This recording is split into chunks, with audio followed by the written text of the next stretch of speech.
Hello, friends. Welcome in. It's just after high noon. Good afternoon to all of you. Thank you for being with us on Super Talk 99.7 WTN. My name is Matt Murphy, and conveniently, it's called the Matt Murphy Radio Show, at least the next 3 hours of what I hope to be talk radio excellence. Tuesday edition, April 30.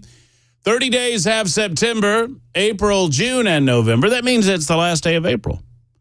Hallelujah. Hope everyone's doing great. It's episode 563 of our proceedings on the radio today, and I'm pleased and proud to be able to talk with you. You're invited to be a part of the show in any capacity that you choose, and I'll tell you how you can do those things after I tell you how you can listen on a variety of different platforms. So we like to do this early on in the show, and we like to do it every day to remind you that you don't just have to be near your radio. You can also be, obviously, 99.7 FM all throughout the great state of Tennessee. You can also be near your smartphone or your laptop. Find an app of your choosing, whether it, wherever you might stream information or music or audio or even video. You can find us, Supertalk 99.7 WTN. That's iHeart or Spotify. I mean, anywhere. We're there. You can also download our app and take us wherever you go. You're invited to do that on the go. Supertalk 99.7 WTN is with you on our app. Just type in WWTN or Supertalk 99.7 in your app store, and you'll find us that way. Then, of course, there's Supertalk TV. For you masochists in the listening audience, that's an option for you. YouTube, Facebook, Twitter, Twitch. YouTube, Facebook, Twitter, Twitch. Supertalk TV is up and running. Sometimes it runs better than others, but we endeavor every day to make it as good as we possibly can, and that's a difficult task if you're watching with this. It's kind of it's tough duty. At least you just have this and you don't have that. Every day, Bel K is asked to participate in Supertalk TV. As beautiful a man as he is, he chooses to stay off the cameras, warrants, and whatnot. But he does participate in one way. He entitles every episode. I don't know what the titles are until he tells us together on the radio. Episode 563 is entitled... It's funny that you don't know what the titles are, but I'm literally putting words in your mouth most of the time. That's true. Matt Murphy reminds you, permission is for cowards, and forgiveness is for after you get away with it. That's true. Well, you've never said anything that I've not said or have not thought. That had to do with... Because we're simpatico, baby. I get it. That had something to do with something that's coming up later on this week. There's going to be... Let me just go ahead and tell you. I won't share it all with you, but there's going to be a shakeup, baby, on this radio station at some point this week, and you need to tune in for it. I'll go ahead and tell you. It's not today, and it's not tomorrow, and it's not Friday. See, I was hoping you'd just go ahead and play the thing that I hate. Yeah, well, that's the day. That's the day that it's going to be. But you hate it so much you were hoping I would play it. we normally call that Thursday. I enjoy hating. No, you normally call it Thursday. The rest of us cool people call it Friday Eve. No, that's not true. I mean, I think if you analyze that sentence, there's about 4 things wrong with it. Starting with us cool people and then moving on from there. Normal people call Thursday, Thursday, and they call Friday, Friday, and they call the weekend, hallelujah, the weekend. No, you don't have to do that. You know what I'm going to do for you? I'm going to collect as many cicadas as I can find just for you, because I know Spicy, the emotional support cobra, loves them. Didn't you tell me that? She'll eat them. Yeah, so I'm going to collect as many. They're coming, right? I'm now hearing when they reports. Get around to it. No, I'm hearing reports that the cicadas are here, that the rain has brought them out. I heard reports from Columbia way that the cicadas are here. So if you have a cicada report, I want you to get it in here at Supertalk 99.7 WTN on the Members Nutrition Super Text line at 615-737-9986. If you have a particularly compelling report that will not ruin my radio career, you can also call it in at 615-737-9986, but it needs to be compelling. I just don't want to hear, we saw a few of them. I need to know. I need some video or audio evidence that the cicadas are out and about. Because we've heard about the report started what? Last year. Boy, it's going to be a big year for the cicadas because the 13-year brood and the 17-year brood are coming out, and it's the first time that it's happened since 2000, blah, blah, blah, blah, 287 years. Well, let's go. This better damn well be more exciting than that stupid eclipse. People went on and on about that thing for goodness knows how long. I went up on the roof. Nothing. A bunch of nothing. That was kind of fun. All right. Later on in the show today, let me just signpost for you for just a moment. We'll get things going. We've got Attorney General Jonathan Skrmetti is stopping by via phone. That's around 2:45. This might interfere a little bit, Brian Wilson, if you're listening. It might interfere a little bit with our daily conversation with Mr. Wilson in advance of the drive. But you know what? You got to do what you got to do. And this is the only time that the AG had. And we wanted to get him on regarding his decision to join a lawsuit against the Biden administration with regard to Title IX and some of the changes the Biden administration has decided to make regarding Title IX. AG Skrmetti will join Alabama officials, amongst others, leading a charge against the Biden administration in hopes of reversing recent changes to Title IX laws dealing with gender identity. In April, the U.S. Department of Education announced an update to Title IX codes, sweeping name given to, we know what Title IX is, right? Prohibiting sex-based education discrimination, requiring certain quotas within college athletics and the like. The changes, which are set to go into effect in August, add gender identity and sexual orientation to the list of federally protected groups. Opponents, like apparently AG Skrmetti and others who will make appearances in the 2 o'clock hour of the show, believe that it would abolish the distinction between male and female sports and do away with female-only spaces like locker rooms and bathrooms. And it will. And that's the entire point. Alabama Attorney General Steve Marshall is joining Florida, Georgia, South Carolina, the Independent Women's Forum, and Parents Defending Education and Speech First in the lawsuit. And today, it is my understanding at 2 o'clock, Attorney General Jonathan Skrmetti will announce that Tennessee is joining that lawsuit as well. So it's Tennessee, Alabama, Georgia, Florida, South Carolina. Did I mention Georgia? So Georgia, Florida, Tennessee, Alabama, South Carolina, and a number of other groups. We would expect that other states will be joining the lawsuit as well. We'll talk with AG Skrmetti right after he makes that announcement, right around 2:45 or so. At the same time, we will speak with Riley Gaines. Gallatin's own Riley Gaines will join us on the show to talk about her experience with regard to, obviously, we all know the backstory by now. Riley has become an absolute champion for women's athletics.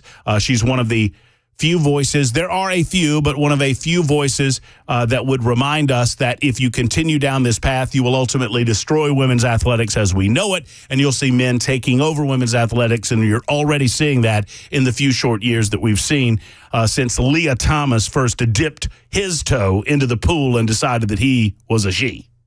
Why do we put up with this? What do you mean?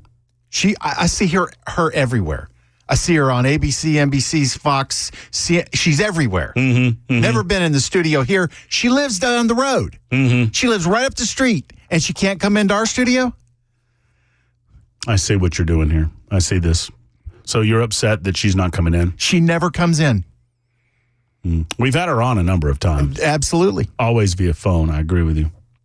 But most times that she's been on via phone, she's out and about. She's off. Wait a minute. Hold on a second. You had the opportunity to go see her. No, I didn't. Yes, you did. I did not. I'm in the Hendersonville Public Library. I was not allowed to go to that. Oh, that's right, because it was at a public library. Correct. That's right. I forgot about that. So, Riley, if you're listening, we may have to cut you off if you don't come in. I'll ask her. I'll demand of her that the next time that she comes on the show that she comes in studio. Or I'll let you do it. Okay. Will you do it if I let you do it? We won't have a lot of time. Yeah. We'll need to get Riley on the air before we get the AG on the air. I'm not doing that, right? I'm not going to have Riley on and, here we are playing radio with Riley Gaines. And when won't you come in? And there's the Attorney General of the state just sitting around watching us and listening. We'll just get Skrmetti to back us up and go, don't you agree, Attorney General? Isn't this an issue? Maybe we should sue Riley for not coming in. Wait, so now I'm getting a question. Riley Gaines, is Tennessee included in that lawsuit? I don't understand what that means, Tim. Explain that. Yeah, that's why we're talking. If you're talking about the lawsuit that we're talking about now on Title IX, that's the point, that Tennessee is getting, involved in that lawsuit today. All right, so we'll discuss that coming up at the 2 o'clock hour on the show. I've said just about everything I need to say about Kristi Noem and her dog, or her dead dog. I'm sure she has other dogs that aren't dead, but this one is dead, and her dead goat. I got accused of being an anti-goatist because we didn't focus on the goat as much as we focused on the dog. And I understand that that's partially my background and my bias because I've actually eaten goat. I've never eaten dog. So I admit that I view them a little bit differently because of that experience. And because, I've never looked at goats as pets. But enough about that. We've more to do. Donald Trump is back in court in New York.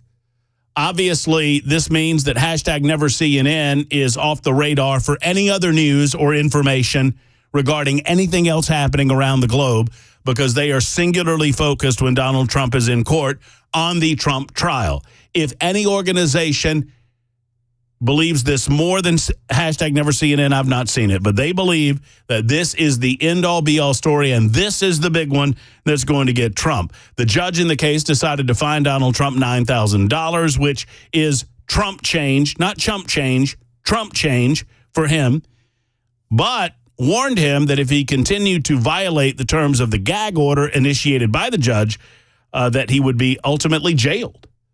I'm telling you, what do you think would happen? I don't know that I know the answer to this. What do you think would happen if the judge put Donald Trump in jail?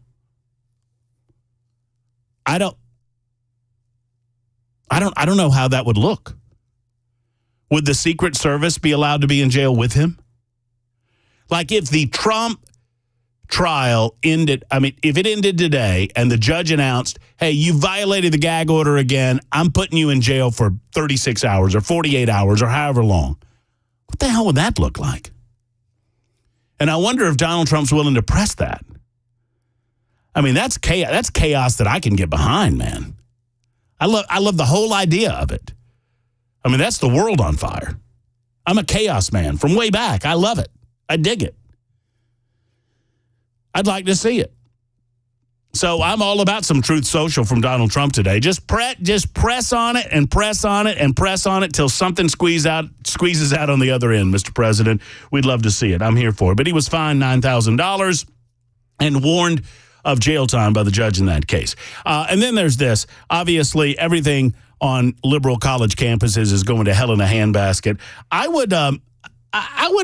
would caution Republicans or conservatives or even libertarians from offering a lifeline to some of these liberal elitist universities, particularly universities in the Ivy League schools and in the Northeast. And here's what I mean about that, and it really does officially start the opening monologue on the Murphy Show on Super Talk 99.7 WTN. So, William Shakespeare coined a term that is now used in the common vernacular. And I forget which play it was in. Fact check me on this, Bell. Which play did Shakespeare use the term hoisted by his own petard? I could guess, but I'm not going to because I would feel foolish when I'm wrong. But I know that it was William Shakespeare where I first read the term hoisted by his own petard. Do you have a guess? I could guess. You want me to guess? What's your most educated guess? Hamlet. You would be correct. Ah, well, there you go. Huh. To be or not to be, that is the question. Whether it is nobler to the mind to suffer the slings and arrows of outrageous fortune or take up arms against a sea of troubles. Anyway, so my guess would have been correct. Very good. What does it mean? A petard is an old English term for a bomb or something that blows up on you. And to be hoisted by your own petard is to suggest that you laid a trap that blew up on you. This is precisely what Ivy League schools have been doing for the last 25 to 30 years at least, and maybe even longer. They have become liberal enclaves. They have become free speech institutions only in the respect that they allow leftist speech and they do everything they can to subjugate or diminish more conservative or libertarian speech on their campuses. They hire DEI instructors. They have long hired these woke professors to teach wokeism to a woke and receptive class. And now that class, that Frankenstein's monster, has turned on Dr. Frankenstein. And they deserve every single thing that they're getting now as a result. Long ago, there was a time when institutions, even liberal arts institutions, even Harvard University or Yale or Columbia or Brown, these Ivy League institutions at one time believed in the concept of learning with an open mind and being receptive to all different types of ideas. For far too long, they have shuttered and shut out conservative or libertarian ideas in favor of leftist woke think. And now it's coming back to bite them on the tuchus, the very definition of being hoisted by your own petard. And I suggest to you that instead of casting them a lifeline with the expectation that they will learn lessons from their mistakes, we allow them to wallow and suffer in a creation of their own making. It is extraordinary how they have no ability to manage basic order on their campus. It is extraordinary how they have no ability to guarantee the freedom of movement and safety of their Jewish college classmates or Jewish students, I should say. It is fascinating to me how they don't seem to have any idea as to how to create a semblance of law and order on that campus. And oh, by the way, police officers and police departments around these major metropolitan areas have begun declaring that they're not doing anything to help these leftist institutions. And while on first blush, I would suggest that it is the role and responsibility of these police departments to do something about this, I also understand why they don't want any part of it. Because they understand that these campuses have fostered this concept that these self-aggrandizing, entitled little social justice warriors, I almost said something different. Why would you want to get involved in any of this when the college campuses themselves created it? Now, as an example, police in Washington, D.C. over the weekend, I guess this was actually, Sunday? They rejected requests from campus officials at George Washington University to clear protesters from the campus and from the encampment, fearing that doing so would be, and I'm not kidding, I'm not making this up. I know it sounds like they're the blabbermouth on the radio is making something up again. Listen closely. The Washington, D.C. police were contacted by Washington University officials. I assume that campus police was involved in this contact. And the campus police said, hey, guys, we need some help. You know, Matt Murphy players, ringy dingy, and I ring up Bell K. And Bell K is the head of the Washington, D.C. police force. And I'm the head of campus police over here at Washington. Hey, guys, we got this little encampment. It's going a little out of hand. We can't control it. Would you come over and help us out? And you know what the D.C. police said? No. Dude, we don't want any part of it. We got homeless people run amok.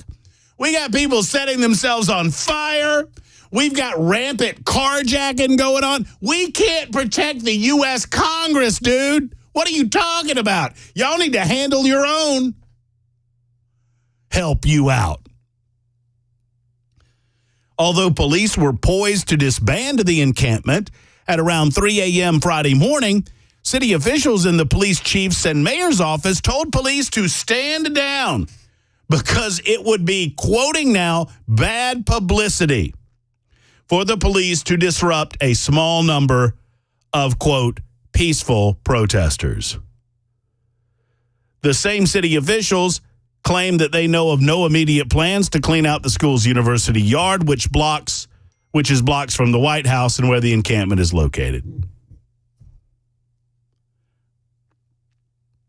I say allow them to suffer and wallow in the filth that they created on these campuses.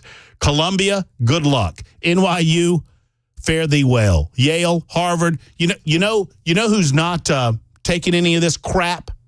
The University of Georgia, the University of Florida. You don't see any of this at Tennessee. You don't even see much of it at Vandy. Because we understand the difference between someone peacefully protesting and someone creating a threatening and hostile environment for a group of college students on campus who then feel unwelcomed to walk in publicly available spaces or unable. More coming up in just a moment. I'll tell you what, the University of Florida, the statement from the University of Florida, let me tell you, I got no love for the Florida Gators. I got no love for the University of Florida, but I love this statement. I'll share it with you in a moment. We're just getting underway. It's 12:25 on Super Talk 99.7 WTN.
Hey, folks, it's Matt Murphy for Heartland Journal. Steve Abramowitz is a good man with a great website. Heartland Journal has an ability to strike a chord at everything that we think and the things that we're feeling regarding the news of the day. They offer news, a healthy dose of opinion, and a healthy dose of podcast. The Steve Abramowitz podcast is now famous around these parts, and now that Heartland Journal, once Mill Creek, Tennessee, now Heartland Journal, has become a part of the fabric of our community. It is a daily go-to for me, and I encourage it to be a daily go-to for you. HeartlandJournal.com for more information. You can find the podcast there. Occasionally, you can find Matt Murphy's Law podcast. I do one of those once a month. You can search back and find some of those. They just presented their 200th podcast at the Heartland Journal, and they're just getting warmed up. It's Steve Abramowitz and Heartland Journal. They interview cultural touchstones, artists, artisans, various types of cultural figures, sports figures, entertainment figures, and, of course, a heavy dose of politics as well. It's heartlandjournal.com. Go by and check it out today.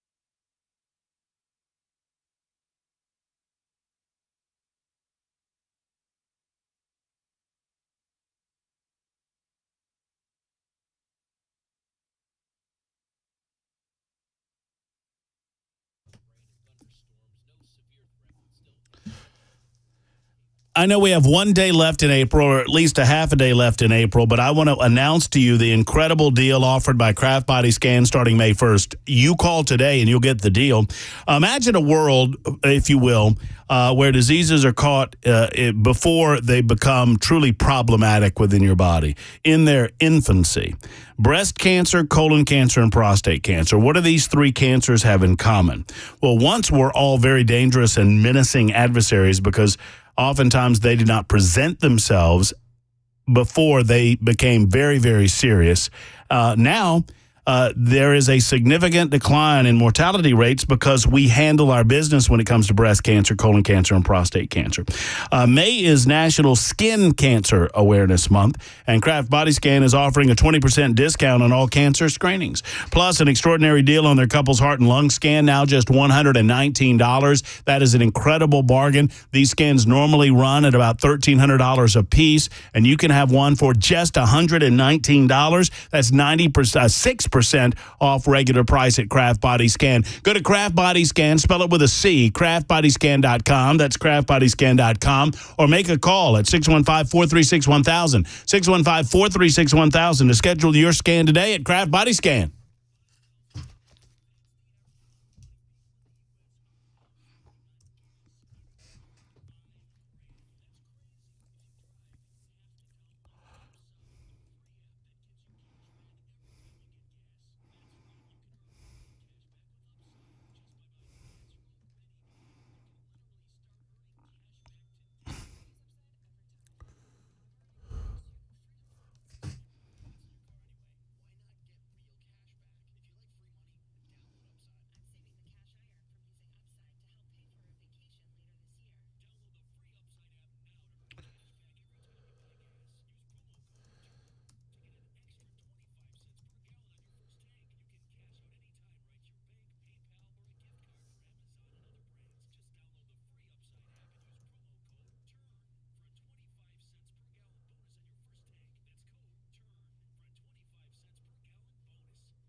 Hello, friends. Matt Murphy here. Let's mark the date. We are a month and 1 day out from our June 1st 4th annual open house at the Glock store, and thousands will be given away. And that's just the Glock. The Glock that's being given away is a $1,700 Glock. This is pretty cool, right? And you can be a part of a raffle to win said Glock amongst many, many other prizes. They've got Vortex sights, they've got optics, they've got just about everything that you can imagine when it comes to the Second Amendment, and they're raffling so much of this off. Thousands, if not tens of thousands of dollars raffled off at their 4th annual open house. It is worth the drive from anywhere within the sound of my voice. If you've never been, if you've heard me talking about the Glock store and you're rolling your eyes thinking, here goes Murphy again, telling me it's the biggest and the best and the brightest, and they've got the retail space and they give the accessories and they've got the shooting rooms at shoot270.com.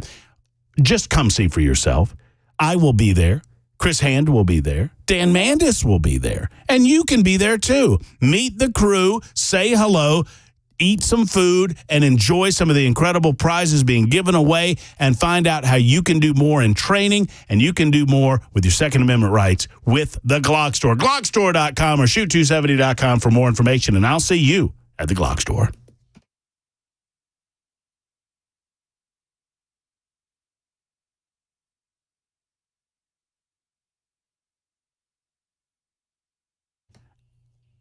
I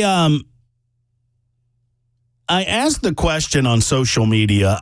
Not on social media. I take that back. I went to the Google machine, aka the DuckDuckGo machine, and I asked a question.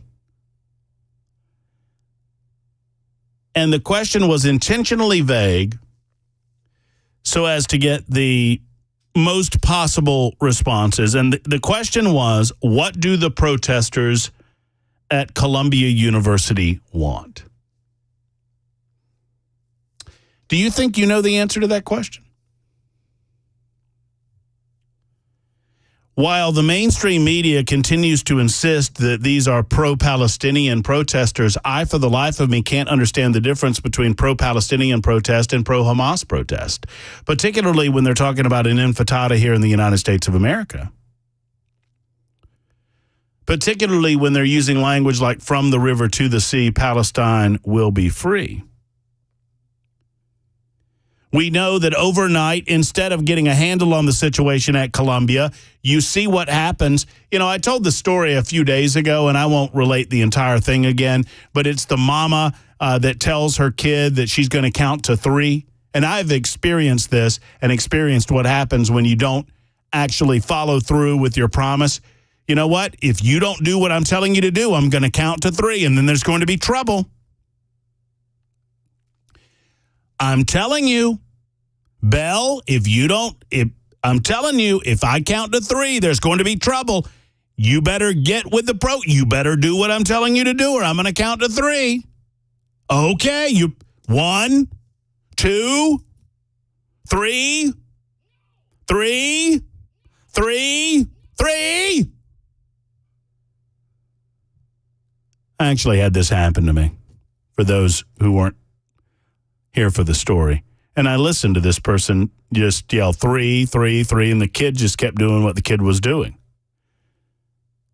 I promise you, if you say 3 and then you go and you spank that ass, they'll know the next time that 3 means business.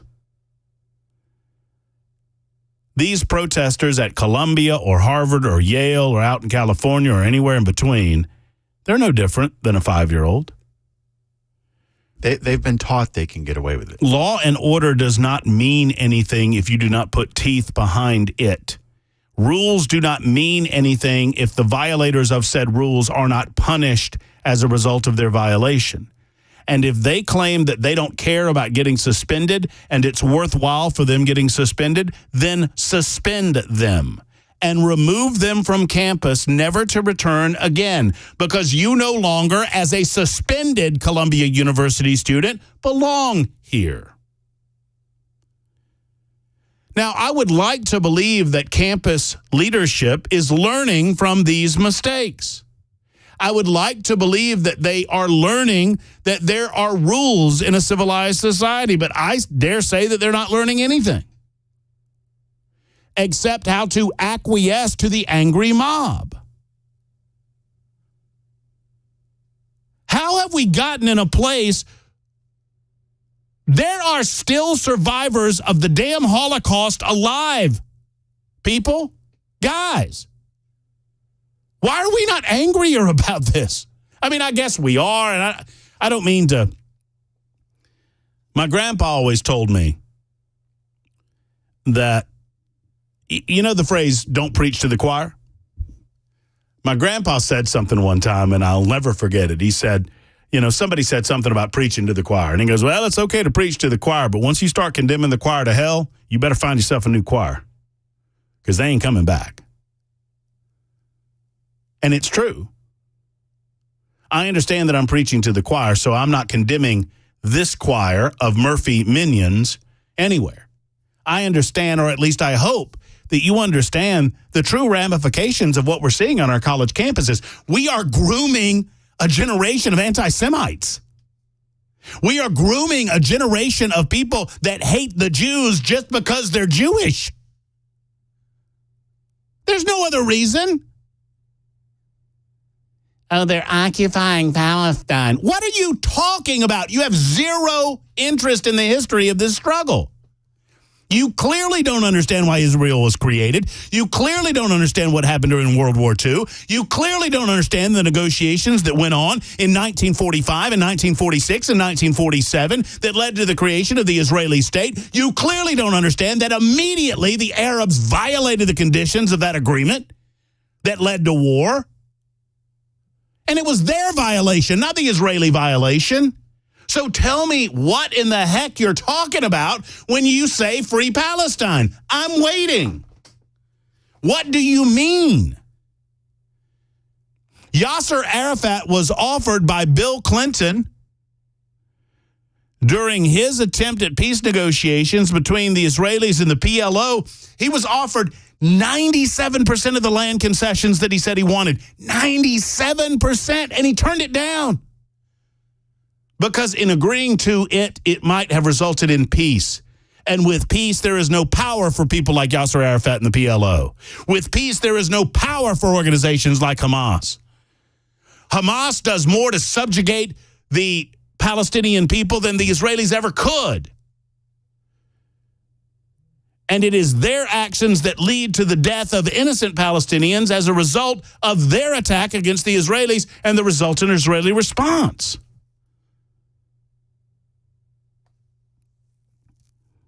I'm incredibly passionate about this because it includes elements that infuriate me. A willingness to ignore history.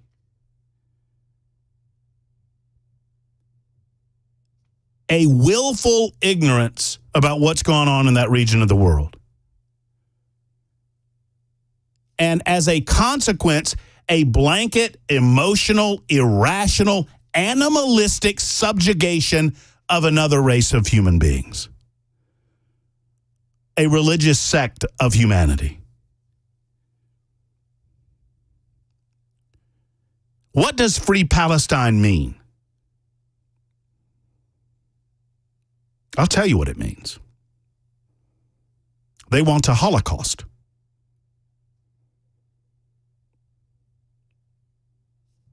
Tell me I'm wrong. What else would it mean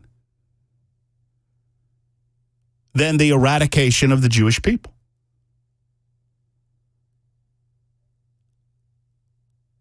Tell me what you mean if that's not what you mean when you say free Palestine. Tell me when you say free Palestine how it means something other than the death and destruction of all the Jewish people. Hamas has called for, Hezbollah has called for, Iran has called for. All of the organizations that you're rallying with and behind have called for the death of the Jewish state and by extension, the death of the Jewish people.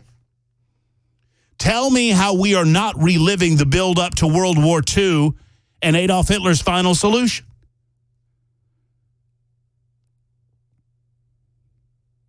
Tell me how I'm wrong. I am willing to listen. I hope that I'm wrong. Now, whether or not these morons on college campuses around the United States of America realize this or not does not in any way negate the fact that it is so.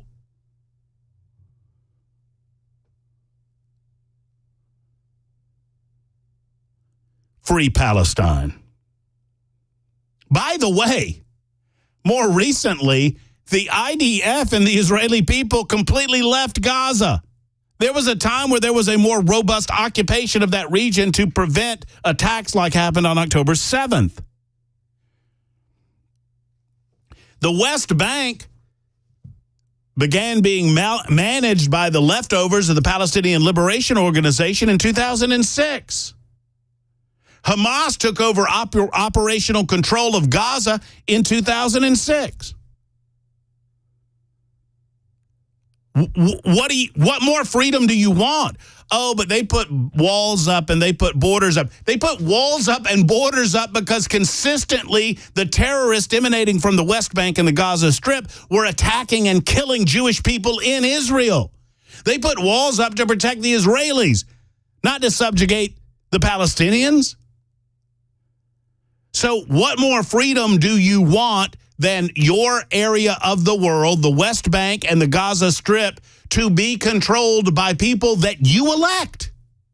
The Palestinian people elected Hamas in 2006 to be their controlling interest. And what Hamas did with that is take all of the humanitarian aid and all of the money funneled to that area, and they built tunnels with it. You're talking about an organization that prevented hospitals from getting fuel in January, not in 2006, not in 1994, not in 1967. In January of 2024, the Hamas organization prevented Gazan aid in the form of fuel from getting to the hospitals. Instead, they took it for themselves. And the Israelis are the bad people.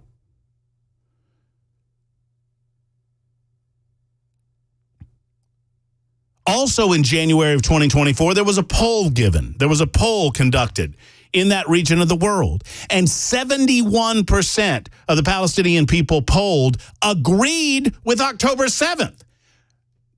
71% didn't agree with Free Palestine. 71% didn't agree with the Hamas organization broadly. They agreed specifically with the attacks of October 7th that slaughtered 1,200 people.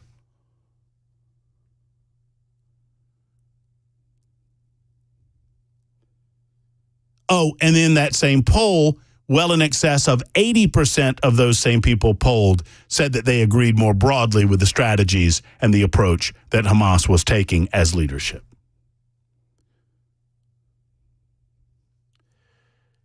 It's one thing to suggest that they're dumb, and that's fine. I'm talking about the protesters on college campuses.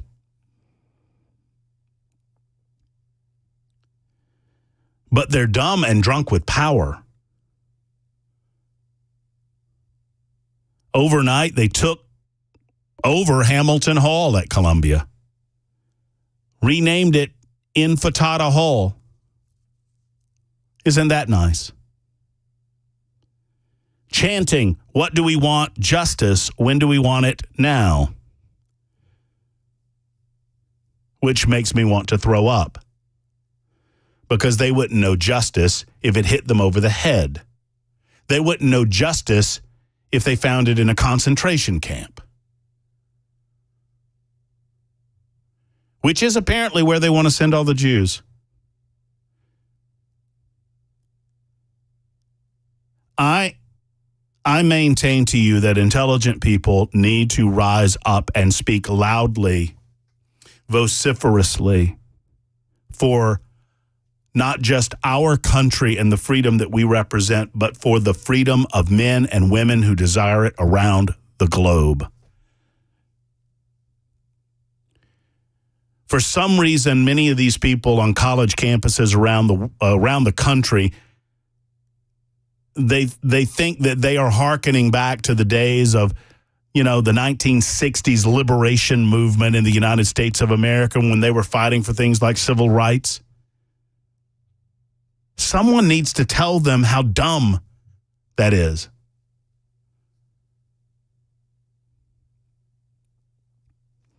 Steve is in Asheville, North Carolina. Hello, Steve. Glad you called.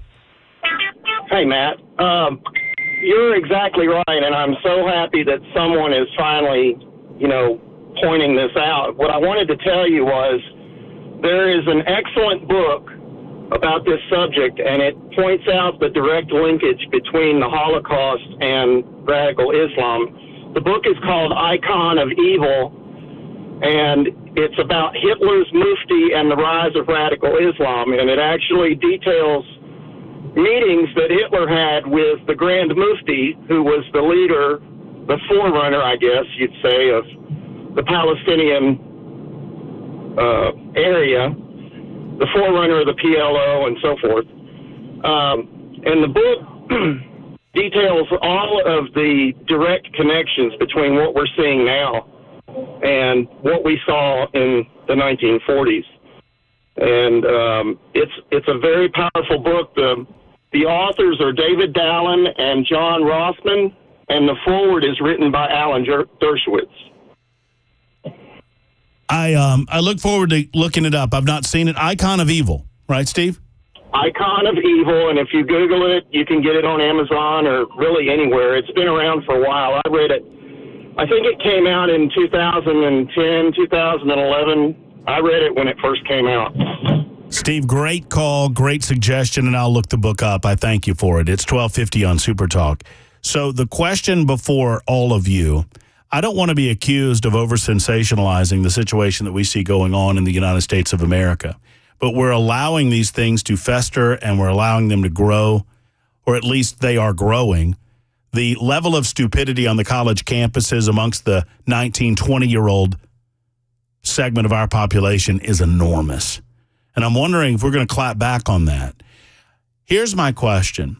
If you disagree or if you find problematic my premise that the phrase Free Palestine equates to a new Holocaust of the Jewish people, then tell me, I'm being serious. I want responses from this. 615-737-9986. I'll take your calls. 615-737-9986 or on the Members Nutrition Super Text line.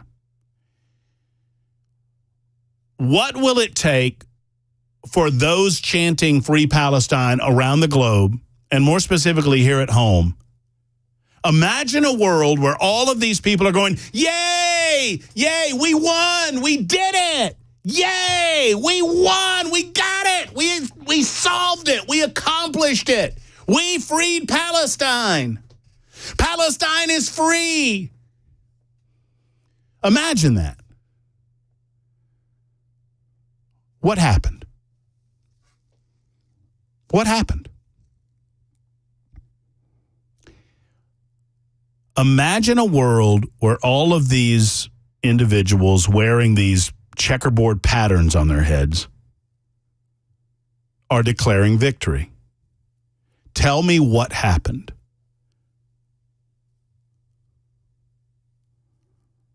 I think you know. It makes me sick to my stomach.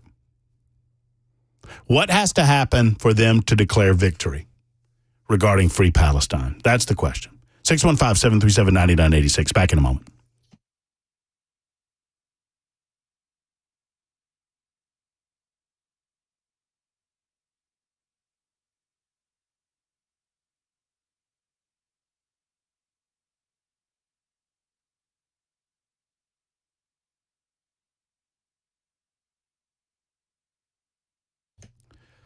Hello, friends. Matt Murphy here. The Tennessee Men's Clinic wants to talk to you. Gentlemen, I don't know if you've noticed, but I have energy. I mean, I feel it in my bones when I get in here at noon and make my way to 3 o'clock. One of the reasons that I know that I have the good energy that I need to have is because I've been to the Tennessee Men's Clinic. I got checked out by the urologist at the Tennessee Men's Clinic to make sure that everything was on the up and up.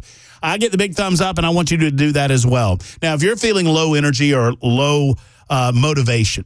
Maybe you don't want to go to the gym anymore, or maybe you don't want to do yard work, or maybe it's a bedroom-related activity that you just don't feel the motivation like you used to, that maybe you even have the want to, but you don't have the how to. if you know what I'm saying. Well, if any of these things are a part of your world, no shame in this game. Call the Tennessee Men's Clinic. Half of the men in America are going to experience symptoms just like yours, and it's time to get them solved with the Tennessee Men's Clinic. Evan Bass started the clinic in 2014, and they've been going gangbusters since, helping men just like you.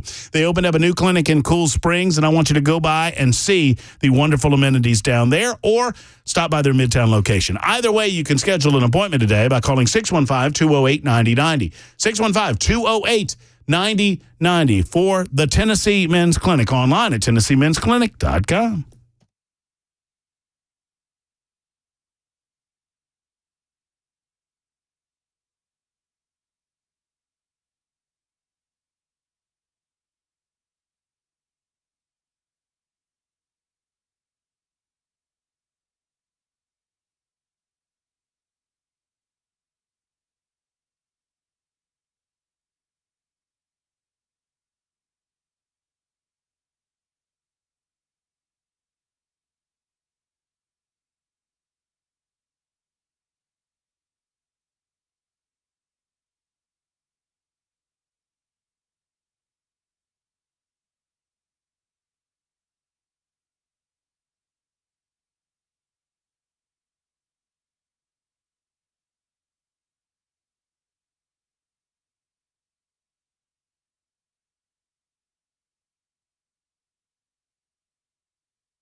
From ABC News, I'm Michelle Franzen. Protests and arrests at several campuses as pro-Palestinian demonstrations escalate. At New York's Columbia University, students defying a deadline to clear out of encampments and now barricaded themselves inside a hall when officials began suspending them for violating campus policy. ABC's Ike Ajachi is there. They're saying they're not going to come out. They're refusing to come out until Columbia University acquiesces to their demands. One of the main ones being the university divesting from Israel, something Columbia said that they will never do. Secretary of State Antony Blinken in Jordan today, meeting with Arab leaders and pushing for Hamas to accept Israel's latest ceasefire and hostage release proposal. In New York, a judge in the hush money trial fining Donald Trump $9,000 for violating a gag order. The trial resumed today with a banker and former lawyer testifying about payments made to keep Trump's alleged affairs from voters ahead of the 2016 election. ABC's Aaron Katursky is outside the courthouse. This case is not being made by political opponents of the former president, as he often claims, but by people who have been around him for most of his adult life. And that's going to continue perhaps later in the trial. Hardline Republicans could call for an ouster vote as early as today against House Speaker Mike Johnson for working with Democrats on key legislation, but they may not have the votes. Top Democrats now say they'll vote to table a vacate motion from Marjorie Taylor Greene. She is a legislative arsonist. Conference Chair Pete Aguilar says it's time to turn the page from what he and fellow Democratic leaders call pro-Putin Republican obstruction. Greene says she'll call the vote anyway to put members on the record. Speaking for himself, Speaker Mike Johnson says he hasn't asked the Democrats for help or made any promises. No, there's no deals at all. Stephen Portnoy, ABC News, Washington. Volatile storms continue to push across the South and Midwest, and cleanup continues where tornadoes struck. You're listening to ABC News.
If you want to look better and feel better about yourself, gentlemen, may I recommend to you PAI Medical and their We Grow Hair plan.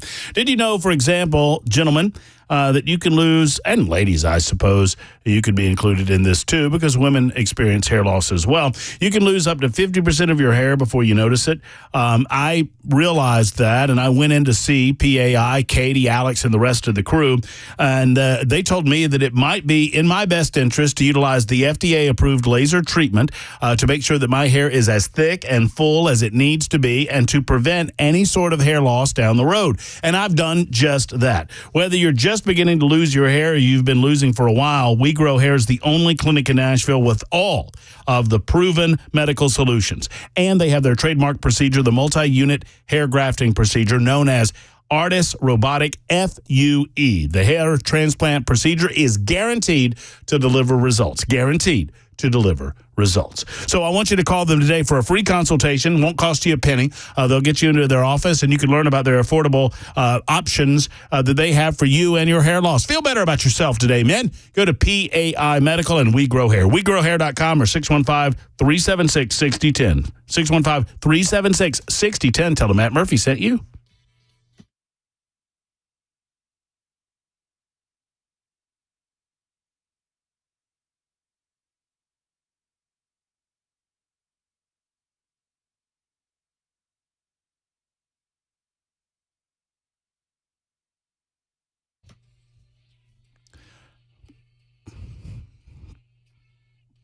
Super Talk 99.7 WTN, Matt Murphy and you. We start hour number 2. Thank you for joining us.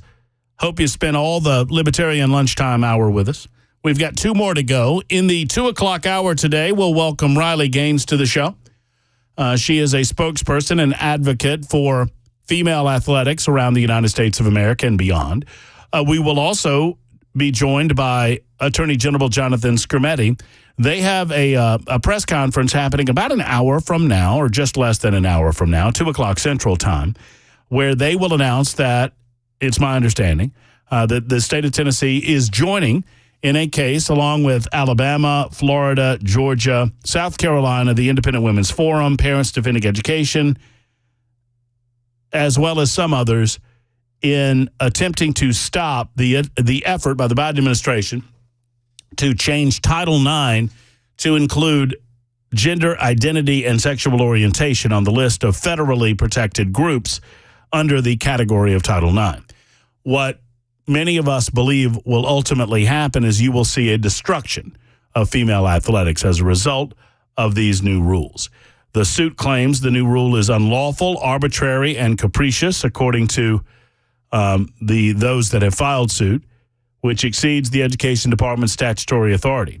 Riley Gaines, an IWF ambassador and former University of Kentucky swimmer who gained popularity, obviously, after objecting to being forced to compete in the same swim meet with a man, applauded the lawsuit, and she'll do so on our show today in just over an hour. We welcome that. We welcome your telephone calls. I asked the question last hour, if you're just joining us. So I've held my water long enough, and we've spoken about these protests, and you know what? You can kind of shake your head and think, oh, well, college kids are going to college kid. But I believe that there is an infection of the mind going on our college campuses. It's been happening for decades now. And some in leadership are being, as I said in the first hour, hoisted by their own petard with regard to how they've mollycoddled these youngsters, how they have entertained their wokeism, how they have become ingrained within the fabric of the educational community, particularly in our Ivy League schools and some similar around the country. And so what do we do? More specifically, what does Free Palestine mean? I don't pretend that it means this for all that scream it, because a lot of people that scream Free Palestine wouldn't be able to find it on a map. I mean, I don't think you'll find a country named Palestine on the map anyway, but the Palestinian people as they exist, and we didn't call them the Palestinian people until relatively recently, right? I mean, I understand the word's been around for a while, but be that as it may. What does it mean to say Free Palestine? What functionally does that mean? And I've asked the question of you, 615-737-9986, 615-737-WWTN. You can answer on the phone lines or on the membersnutrition.com super text line. What does it mean when they say Free Palestine? I maintain that it means that they want to kill the Jews. Otherwise, what are they talking about? From the river to the sea, Palestine will be free? The students at Columbia University have now barricaded themselves inside of a hall. They sadly got access to it. It was not enough that they had taken over the open areas, the public areas in the quad and whatnot. And now the lead negotiator for Columbia students says that he's there to break what is he calls an anti-Palestinian narrative at the school amid pro-Palestinian protests. Mahmoud Khalil said, over the past 6 months, these students, they have witnessed the killing of over 35,000 Palestinians in Gaza. And despite all of this, the institution, Columbia at least, has only pushed one narrative, an anti-Palestinian narrative on campus. No, they're pushing an anti-Hamas narrative. They're pushing an anti-terrorism narrative. This dude saying the quiet part out loud, there is no distinction between pro-Palestinian efforts and pro-Hamas efforts. There's no distinction between pro-Palestinian efforts and pro-terrorism efforts. It's something that I've been saying all along as well. It is propagandizing to suggest that there's any really modicum of difference. Tell me what you want. You had the West Bank to yourselves. You had Gaza to yourselves. You were controlling your own destiny. Yes, you had borders with Israel, and yes, Israel had to protect their borders because you had so many terrorist elements within your country coming over to Israel and killing Jewish people. What were they supposed to do?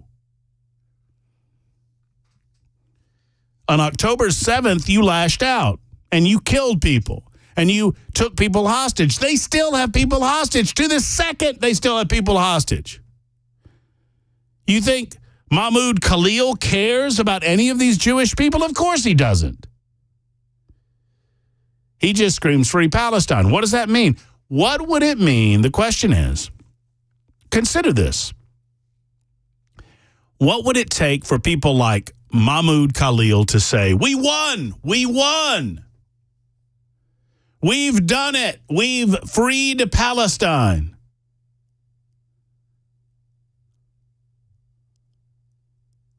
It means the destruction of Israel. It means the death of the Jewish people. It means the death of all the Jews in the Middle East. Tell me how I'm wrong. 615-737-9986. Lindsay's in Pleasant View. Hey, Lindsay, how are you?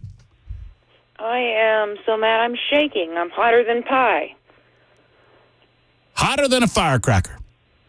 I am. I think all these Ivy League spoiled brats need to spend some of their tuition money on a trip straight to Palestine. They don't know what they're supporting, except for a few of the extra evil ones. No, the especially dumb ones are the gay or LGBTQ community that run around yelling about Free Palestine and supporting the Palestinian people, most of whom would kill them if they had the ability? They would. My brother went to Colombia, and he went to Oman a few years back just to teach English with his long blonde hair. He was gang raped by 4 men, beaten to within an inch of his life.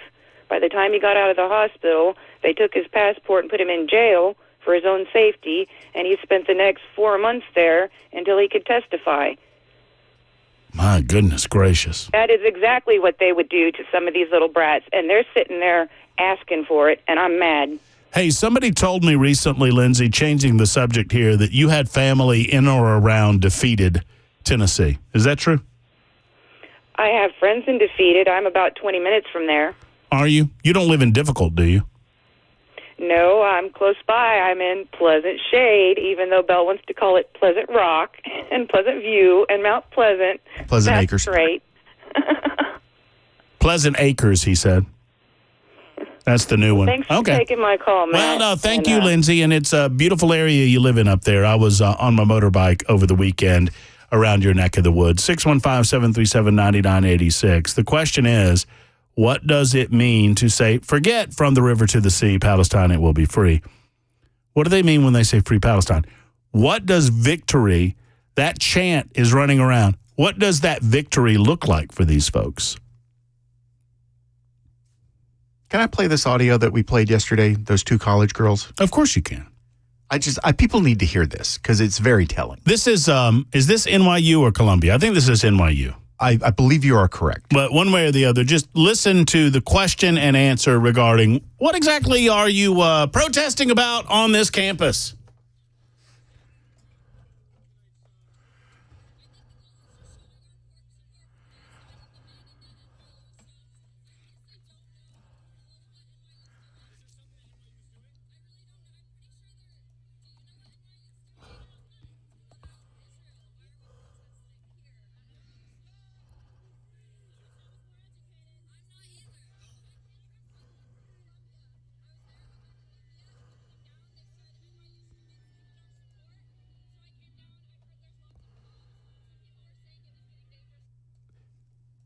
Idiots. Brilliant.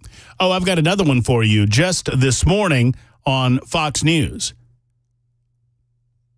there was a Fox News I think this was there's a Fox News reporter questioning the 3 janitors that were held briefly hostage during the overtaking of the hall there on the Columbia University campus. And this is the exchange between Fox News and a protester when the protester was asked, do you feel like it was right to hold 3 of the janitor workers hostage? This protester agreed to speak. She has one of these, what do they call these, the checkerboard cloth? I don't know what it is. They call it something or another. I don't care. The lady in the tramp cloth. Just listen to this. How do you feel about them taking over the building right now? I think that their cause is a just cause, and I hope that the administration really hears their demands. I think they're just demands. Do you feel like it was right to hold 3 of the janitor workers hostage inside of the building? I think that's a really false narrative. That's what the janitors are saying, that they weren't allowed to leave. I think that that's a really false narrative. Even if the janitors are saying that, you're saying that that's not true.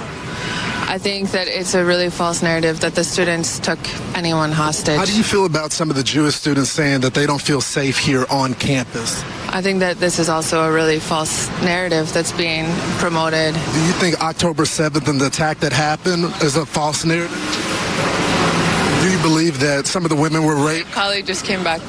So this is what happened. Can you get out of my face, please? So this is what you see at these protests. Once you get into the nitty-gritty of what happened on October the 7th, the rape of women, what's happening there, they deny what happened. As you know, that is actually factual now, that the janitorial workers were blocked inside of the building.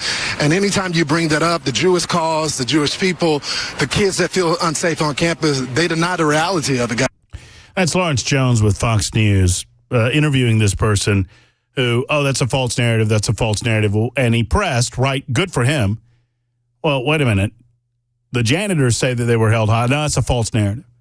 Well, what about the Jewish people the Jewish students that feel unsafe? That's a false narrative. Get out of my face. What about October 7th? Get out of my face. So ridiculous. What do you think they mean? Dan is next in Franklin. Thank you for calling, Dan. Good afternoon. Hey, Matt, really enjoy your show as always. Thank you. Just want to say that I never hear a single person on any program, radio or TV, say, where is the accountability for Egypt? Where is the accountability for surrounding countries that are not willing to take these people? And I think Egypt bears some responsibility in this situation since they border the Gaza region, and they're not stepping up in any way to help the situation. Obviously, Hamas is the biggest culprit in the whole thing, but Egypt has to be accountable for something, for some percentage of this, because they're not willing to help at all. And I think that's completely wrong. And they're supposed to be an ally of ours, at least, I've heard over the years in some way. Yeah, so Egypt has, just a direct answer to that direct question. They don't want the Palestinian refugees. They are facilitating, Egypt is facilitating aid through their country into the Gaza Strip. And they're allowing for that aid facilitation to happen on their land, but they don't want the Palestinian people coming into their country because they recognize that once they get them, the odds of them going back to the Gaza Strip or anywhere else is very remote. The Palestinians are a dramatically more radicalized group than Egypt is willing to accept. I know that's not an answer that you necessarily... Either, yeah. That's an answer that you don't want to hear, but it's true. The other countries around that region, they don't want them. Jordan doesn't want them. Saudi Arabia doesn't want them. Why is that? Well, that's why I don't think Israel should bear all the responsibility in a lot of people's eyes, particularly that are against what Israel's doing. You have to give some blame in the situation to the surrounding countries that you know, they don't want to take these people either. So I have to put some blame on them as well in the entire situation. And I think that needs to be shared more in the news from conservative outlets. Well, I'm certainly glad that you brought up the point, and you are correct in your assessment that Egypt has consistently rejected allowing any mass influx of the Palestinian people from Gaza into their parts of the world because they are concerned about the displacement of Palestinian people into their country and what that would create with regard to security issues in their country. Sad but true, which exacerbates the inability to help those Palestinians who truly want to be helped. Michael is next in Watertown. Hello, Michael. Hello, Matt. How are you? Yes, sir. I'm good. Go right ahead. I'm fine. I was just on the Free Palestine thing. Let's just call a spade a spade. This is Nazi Germany 2.0. The Jews have already been here before, and they don't want it anymore. It's just genocide. And history. Looking back at history, we can see that you're supposed to stand with the Jews, and that. I think where this all started is they quit paddling kids in school, and you got these kids in there that they don't understand what they're talking about, and they never will because they're not going to go over there and see what's really happening and understand it. They're just going along with the demographic of the left wing, and it's really kind of enough. And it all starts with with us allowing all kinds of different things here in this country, and it's going to continue this way. And it's just a downfall. And just like kind of off subject, with Japan, back in World War II, they said, "Hey, we don't have to attack you. You're going to rot yourselves from the inside out like a bad apple." And that's where this is. It's the United States, Palestine, anybody that stands with them. They're just as good as being just like the Nazis were. The way I see it. Michael, I understand that assessment, and I agree with a large portion of it. It certainly is hearkening back to the days of the eradication of the Jewish people, and they're saying it in a different way. They're packaging it differently, but I don't understand what it means other than that. There is no real Palestinian state except to call the West Bank and the Gaza Strip a home for the Palestinian people. Israel, for a long time, resisted the concepts of a two-state solution. They're now willing to talk, and they're willing to accept, and have been for a long time now, willing to accept a two-state solution. They granted the two-state solution in 2006, and the organizations that were charged with the duty of representing and taking care of the Palestinian people failed, absolutely failed, because all they know, they're creatures of war. They're creatures of death and destruction. The Iranians have the money to take care of the Palestinians if that's what they wanted to spend their money on. Hell, Joe Biden freed it up. But they don't do so. Instead, they fund agents of chaos and destruction and death like Hezbollah and Hamas,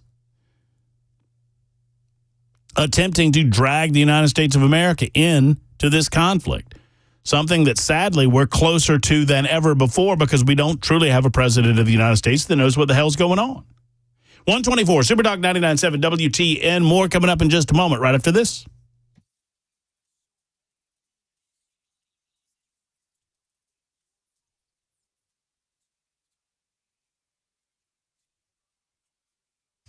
When you head over to uspest.com, that's uspest.com, you'll see the best in the business when it comes to eradicating your home from pests, creepy crawlies, and bugs that you don't want inside of your property. People in the South understand roaches, man.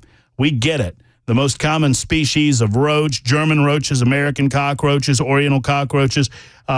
Cockroaches are carriers of disease, dysentery, salmonella, and other types of disease. Their droppings have been linked to an increase in asthma and eczema. You don't want cockroaches in your house. They're nasty.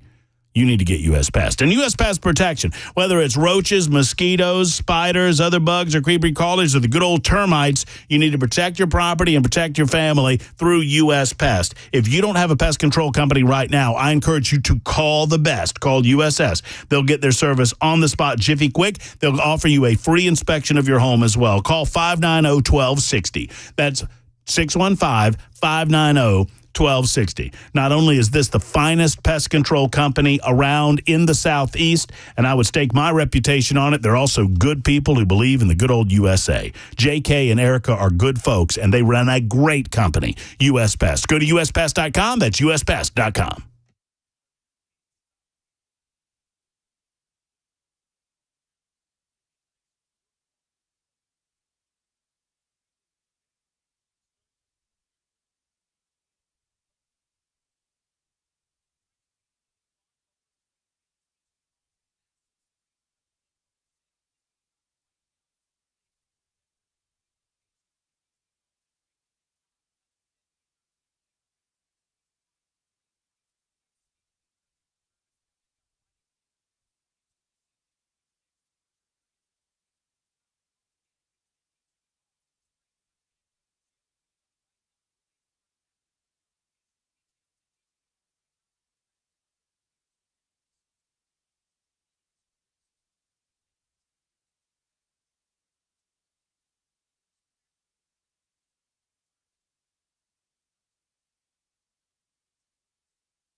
Super Talk 99.7 WTN. Breaking news. The U.S. Drug Enforcement Administration is attempting to move to reclassify marijuana, the Mary Jane, the wacky tobacco, the left-handed cigarettes. You know what I'm talking about. They have attempted or will attempt to reclassify marijuana as a less dangerous drug. According to the Associated Press, the shift to generations of American drug policy that would potentially have widespread ripple effect across the country. The DEA's proposal, which must be reviewed by the White House the White House Office of Management and Budget, would recognize the medical use of cannabis and acknowledge it has less potential for abuse than some of the nation's most dangerous drugs, such as heroin, cocaine, fentanyl. It would obviously not legalize marijuana outright for recreational use. The move, confirmed by the Associated Press by 5 individuals familiar with the matter who spoke on condition of anonymity. It's my favorite way to speak, really. When you speak to me, you're allowed to speak on condition of anonymity. Once the Office of Management and Budget signs off, the DEA will make public comment on the plan to move marijuana from its current classification as a Schedule I drug alongside the likes of heroin and LSD. It will move pot to Schedule III alongside anabolic steroids and some ketamine. I don't know what that is. Ketamine. Ketamine? What is that? Is that like a steroid? What is that? It was originally used as a horse drug of some. I think it was a painkiller for horses, and then it turned into a street drug. But now it's used in depression therapy. Oh, but it has to be it's what Matthew Perry OD'd on. Oh, okay, gotcha. Schedule III drugs are still controlled substances and subject to rules, regulations, and even illegality. People who traffic in them without permission can still face federal and state criminal prosecution. Obviously, I'm in favor of this, by the way, as a libertarian with a small L. I've long argued that marijuana should not be a Schedule I narcotic. It should be categorized differently than it currently is, and I do not believe that it's the greatest threat facing the United States of America right now. For those of you who believe that marijuana is a quote-unquote gateway drug, I would suggest to you need to back up a little bit. Alcohol is a gateway drug. You know what the biggest gateway drug in the United States of America is? Biggest gateway drug. Alcohol. Being born. Say that again? Being born. Oh, I thought you said being boring. I'm like, well, that could do it. Being born leads more people to the use of substance abuse or the abuse of substances. Also, if you want to be more serious, caffeine. Caffeine is the biggest gateway drug in the United States of America. Nobody talks about eliminating caffeine, do you? Just get you another pot of Joe. 132, Super Talk 99.7 WTN, Dan, Danny, and Patch. Huh. That's interesting. We'll get to you not necessarily in that order next.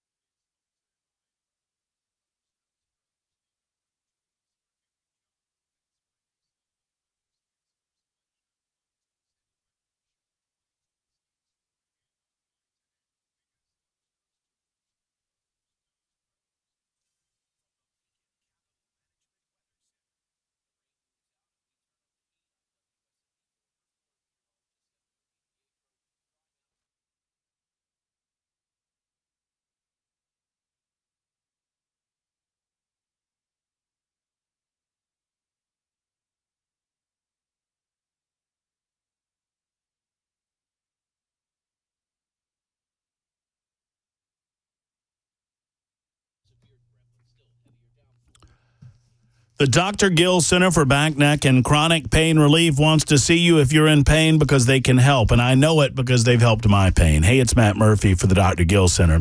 Go see the team, and it is a team approach at the Dr. Gill Center. You have Dr. Wendy, Dr. Dominic, Dr. V, all available to you, and all with incredible experience and all vetted originally by Dr. Gill himself.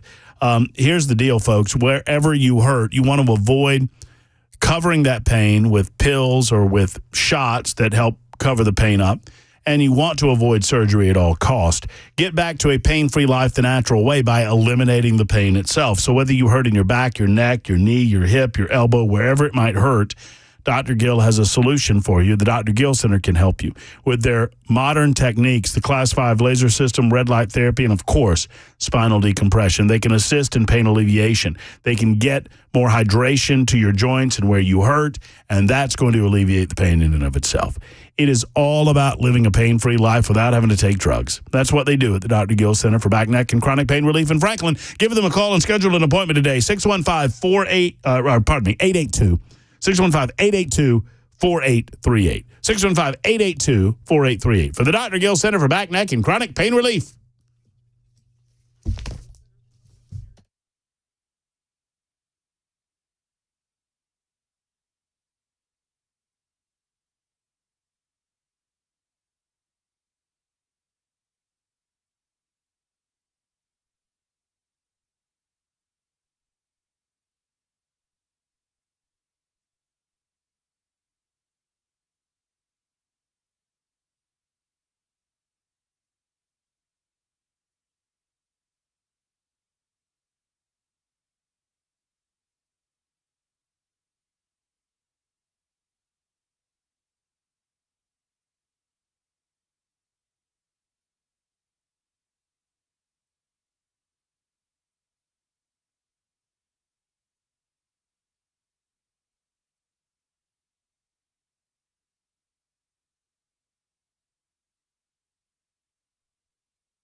Want to quickly mention how much our hearts go out to the 4 law enforcement officers that lost their lives in Charlotte, North Carolina,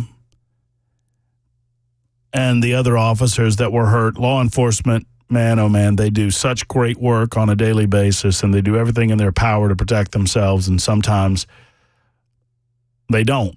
And you are reminded of how dangerous a task it truly is. We lost 4 earlier in the week due to an individual that was wanted. They were attempting to serve a warrant in Charlotte, North Carolina. That individual opened fire. He's dead, and 4 officers are dead as a result of that situation. Your thoughts and prayers go out to those officers and their families and everyone else wounded in that situation. I just wanted to mention this, and I'm not trying to equate the two at all. You talking about that just reminded me. Sebastian Rogers is still missing, and I know sometimes it's easy to kind of move on from that, but he's a 15-year-old boy with autism, and I hope people don't forget, keep your eyes open and keep your ears open, because you never know what's going to bring them resolution. That situation turned weird as a result of, there were others that came into the community, and there was some sort of tension that developed between volunteers that were attempting to look for Sebastian Rogers and some members of the neighborhood and law enforcement. There was a lot of frustration going on, and I feel like that frustration is born of information that we're not supposed to know about yet. Does that make sense? It makes sense.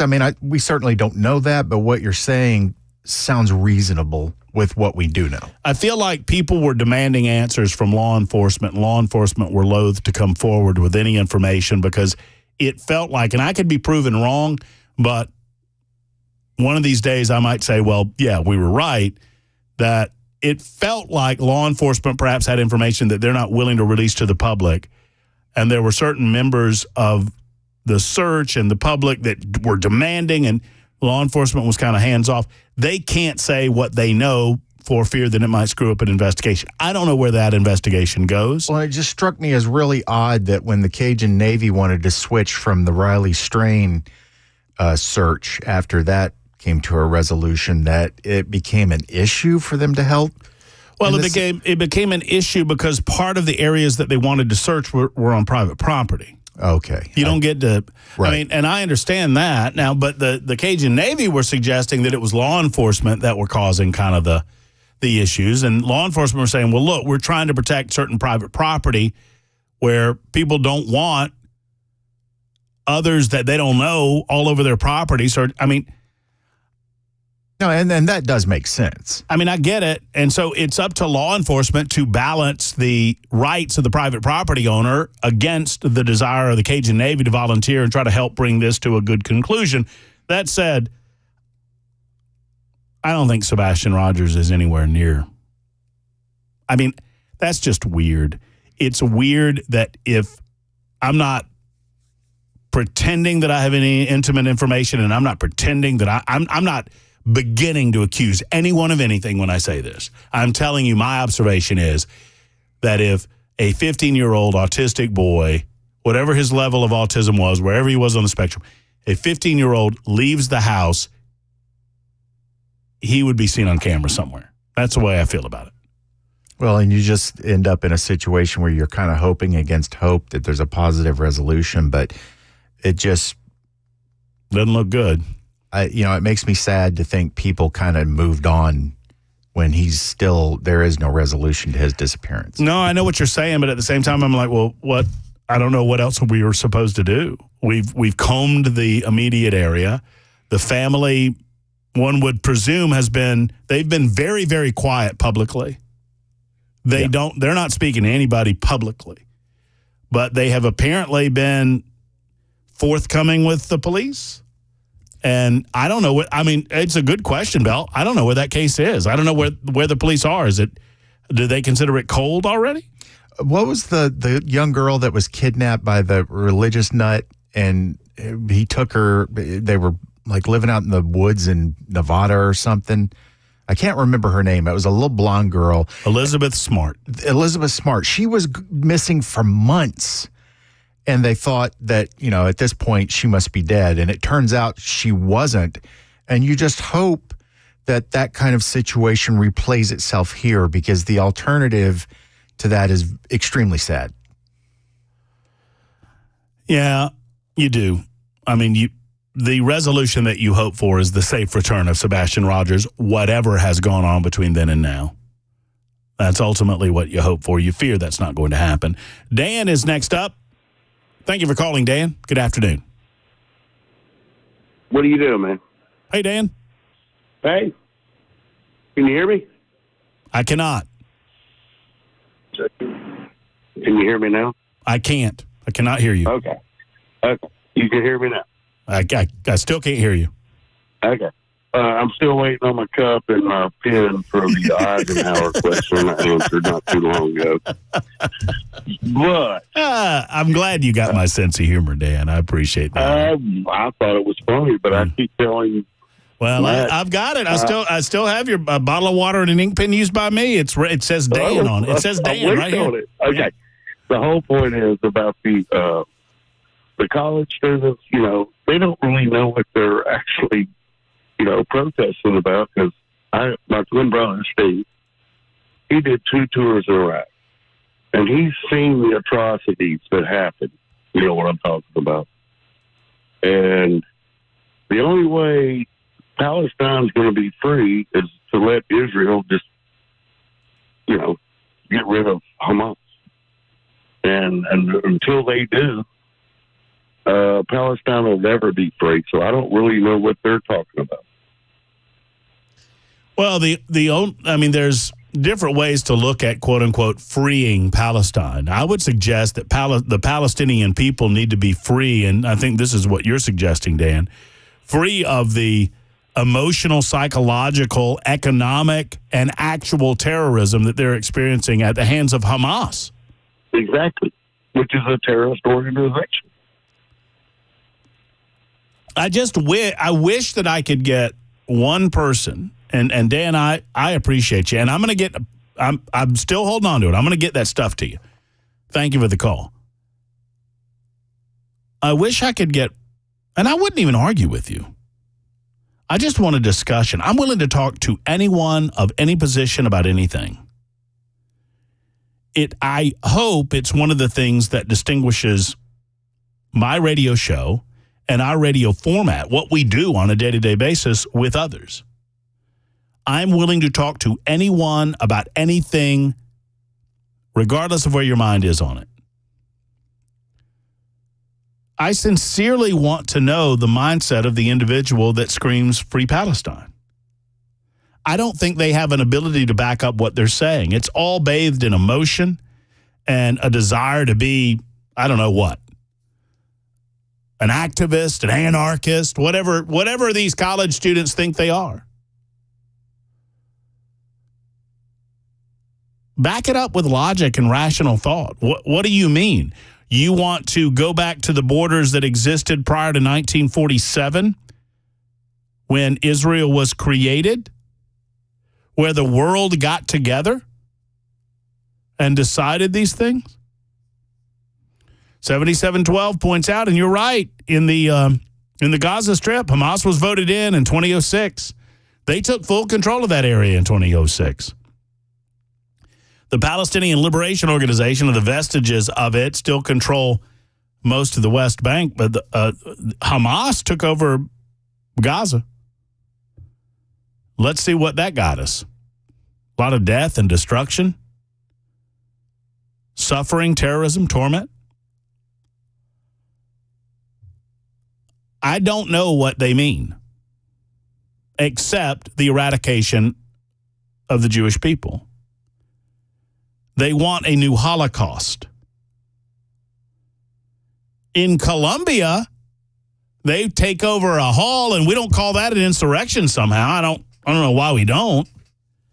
University of Florida has a very different take on all of this, and I give kudos where kudos are deserved. University of Florida came out with a statement. Now, they squashed a protest at the University of Georgia. There's currently a protest going on at UNC Chapel Hill. University of Florida put it down there where the goats can graze on it. They said in a statement from University of Florida News, Dear media partners, in response to the arrest made of protesters this evening at the University of Florida campus, below is a statement that is attributable to University of Florida spokesman Steve Orlando. Quote, "This is not complicated. The University of Florida is not a daycare, and we do not treat protesters like children. They knew the rules, they broke the rules, and they will face the consequences. For many days, we have patiently told protesters, many of whom are outside agitators, that they were able to exercise their right to free speech and free assembly. And we also told them that clearly prohibited activities would result in a trespassing order from UPD. Barring them from all university properties for 3 years and an interim suspension from the university. 4 days, UPD patiently and consistently reiterated the rules. Today, individuals who refused to comply were arrested after UPD gave multiple warnings and multiple opportunities to comply." My favorite part of this is when they say, it's not a daycare. We don't treat protesters like kids. They knew the rules. They broke the rules. Time out first, right? Yeah. 48 after. In a moment, we'll shift gears and talk about what day it is. You know what day it is? It is National Adopt a Shelter Pet Day. And we will talk to a wonderful representative of Proverbs 12:10 coming up at just Are you going to do that? What? Adopt a shelter pet. Right after you. I'll stand in line right after you do. I'll get a third cat. I've got 2 of them right now. I've got 2 shelter pets in my house. Had 3 before one died. I'm going to get another one. Might not be today, but I'm going to get another one. Okay, well, if we need 4 pints of blood, I expect you to give the last 4. We'll talk to Proverbs 12:10 next on Super Talk.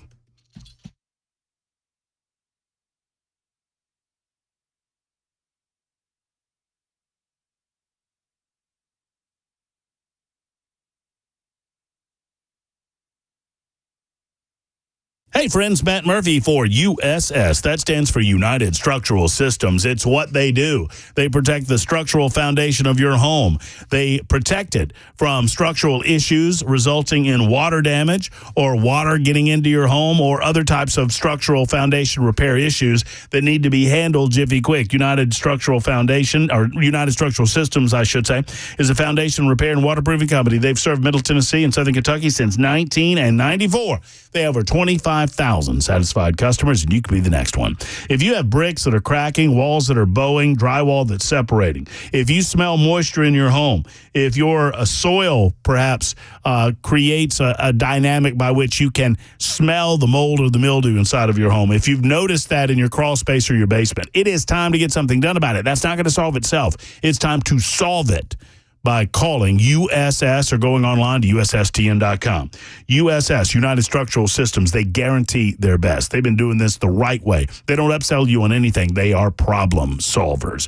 USSTN.com for more information. That's USSTN.com or call 615-488-7855, 488-7855 for USS, where they guarantee their best.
Here we are. Here we go. A few more minutes in this hour of the show. One more to go on the Matt Murphy Show on Super Talk 99.7 WTN. You guys know how much I love dogs. You know how much I love shelter dogs, particularly shelter animals more generally.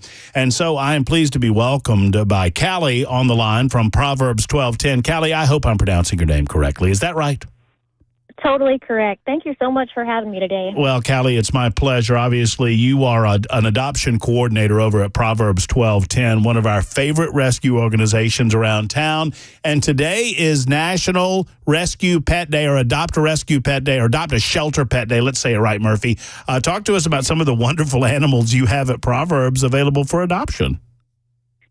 We have so many different animals. We have bonded pairs. We have a wonderful senior bonded pair of adult females named Mimi and Maybelle. They've been long overdue for their forever family. We have a cute little Pyrenees Shepherd mix named Logan. He's a big fluff ball. He's going to be a big boy. He's about 4 months old, who's ready for his forever home. And then we have some tiny puppies that we will be having be available soon. You know, a lot of the animals we have in our care aren't on our website yet. They're waiting to be available, or they just aren't ready for adoption yet. So it's ever changing. If someone is looking to adopt, the first step is to get your application in with us. Once you're approved with us, you kind of go to the top of that list. And if you see an available dog that catches your eye, you can reach out to me directly, you know, and we can hopefully make a love connection. I'm looking at Logan right now. He is an absolute sweetheart. He looks, about 4 months old or so? Yes, yeah. Isn't he adorable? He is very cute, and he's got that Anatolian Shepherd look to him, and anybody that knows the breed knows that look. And I so appreciate what you guys do. It's hard to impress upon people enough to please spay or neuter your animals so that we don't see a continuation. I mean, I would love nothing else. No offense to you, Callie, but I would love for you guys to go out of business for lack of needing Proverbs 12:10 in our lives anymore. But sadly, there are a lot of adoptable animals out there, and I just encourage people to donate if they can donate. To give if they can give anything. Talk about the donation process and what you take at Proverbs, because that's an important component of what you guys do. You know, no donation is too big or too small. $5 helps us. A bag of dog food. We're set up at Petco in Bellevue every Saturday from 10 a.m. to noon. We have available dogs there to meet and greet. We oftentimes have people drop off things like old blankets, towels. We have, dogs that are having puppies. You need things like towels, puppy pads, adult food, adult cat food, kitten food. Kitten season, it used to just be a season. Now it never ends. Yeah. We constantly have multiple litters of puppies, multiple litters of kittens. We actually have our biggest fundraiser of the year coming up on Thursday. It's our Big Impact fundraiser. It'll be the second year we've done it. It's 24 hours of giving online. For that 24 hours, we're just sharing stories of how your donation makes an impact, because your donation, every donation saves a life. It changes a life, and it's just so important, and we can't do it without all of our faithful supporters. Well, thank you for everything you guys do. You know how much we care about your effort and your organization. It is National Adopt a Shelter Pet Day, and make it a point to go and fill out an application online. They can find you guys at Proverbs 12:10. Is that right? Yeah, Proverbs1210rescue.org. We're also on Facebook, Twitter, Instagram. Please follow us. And if you can't, not everybody can help financially and things like that, but sharing our posts, commenting on our posts, and just sharing the story of our mission makes a huge difference. Well, Callie, we appreciate everything you guys do, and I encourage folks to, if you are able to adopt a dog, a cat, or any other adoptable animal, they have available at Proverbs1210rescue.org. Thank you so much, Callie, for your time this afternoon. You guys know how much the four-leggers mean to me. I love dogs more than I love human beings because they deserve it. So I know on the heels of yesterday's show, that surprises you. One more hour to go. Super Talk 99.7 WTN. It's news time with Mac Moore back in the newsroom, and we'll gather ourselves together and be back for another hour of excellence after this.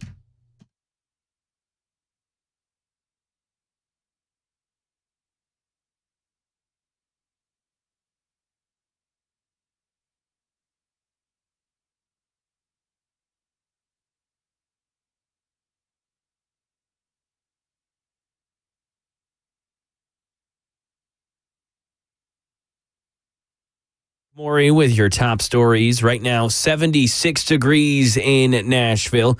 Partly sunny. We're expecting mostly clear skies in the forecast the next couple of days. We'll get that weather forecast to you in full 2 minutes. A seismic change could be coming for federal marijuana policy. Big news for those advocating for a widespread reclassification of the drug under the Biden administration. Brittany Shepard with more. The federal government softening its stance on marijuana, a potential change to drug policy decades in the making. A proposal by the U.S. Drug Enforcement Administration would recognize the benefits of medicinal cannabis and note it's less dangerous than previously classified. The drug would be moved away from the Schedule 1 group alongside LSD and heroin and moved to Schedule 3 in the same class as ketamine. However, it wouldn't legalize recreational use of marijuana and still needs a rubber stamp from the White House to pass. Here in Tennessee, a fire. At least one person is dead after a crash this morning in Gallatin. Officials say that a vehicle ran into a concrete pillar, burst into flames. Multiple cars involved. That roadway still blocked off. It's near the 2300 block of Nashville Pike at the Vietnam Veterans Boulevard bypass. It's in Hendersonville. They expect that roadway to reopen around 3 o'clock this afternoon. And it's happened again. A bounce house that blew away in the wind, and this time it was deadly. Here's Alex Stone. In what investigators in Pinell County, Arizona are calling a tragic accident, a 2-year-old boy was killed and another child injured when a strong gust of wind sent a bounce house they were playing in flying into the air. It happened over the weekend. The 2-year-old went to a hospital where he died. The other child is recovering. It's a latest such case. And that is the latest news. Weather's next. I'm Mac Maury, WTN News.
Using the AC a little more often nowadays? Well, you probably are, because temperatures getting up into the 80s, and they'll just continue to go up and up and up. If you've not already done so, I would encourage you to call Jeff Eddy of Efficient Heating and Cooling. Allow him to come out and maintenance your unit. He has done so for so many people in our area, and he can do so for you. And oh, by the way, don't forget about the Jeff Eddy Efficient Heating and Cooling Guarantee on a residential call for maintenance. They're never going to charge you over $125. That doesn't take into account how many units you might have, because, well, Jeff Eddy says it doesn't matter. If you have a residence and you need maintenance on your unit, they'll come out, they'll take care of it for $125 or less, and oftentimes it is considerably less than that. Now, maybe you need a second opinion on something that some other individual has told you. Well, I would encourage you to make Jeff Eddy and Efficient Heating and Cooling your first opinion, because they're the best at what they do in the heating and air conditioning game. But if you need a second opinion, you can trust the word of Jeff Eddy. He's not going to try to upsell you on anything. Now, when the time comes, they are a diamond contractor with Mitsubishi Electric and an Elite Pro partner with Rheem. They're great at what they do. I love Jeff Eddy. He's locally owned. He is run by, well, Jeff Eddy, Efficient Heating and Cooling. Make them your go-to heating and cooling company today. Go to efficienthvac.net if you are in need, efficienthvac.net, or give them a call at 615-784-4424, 784-4424 for Efficient.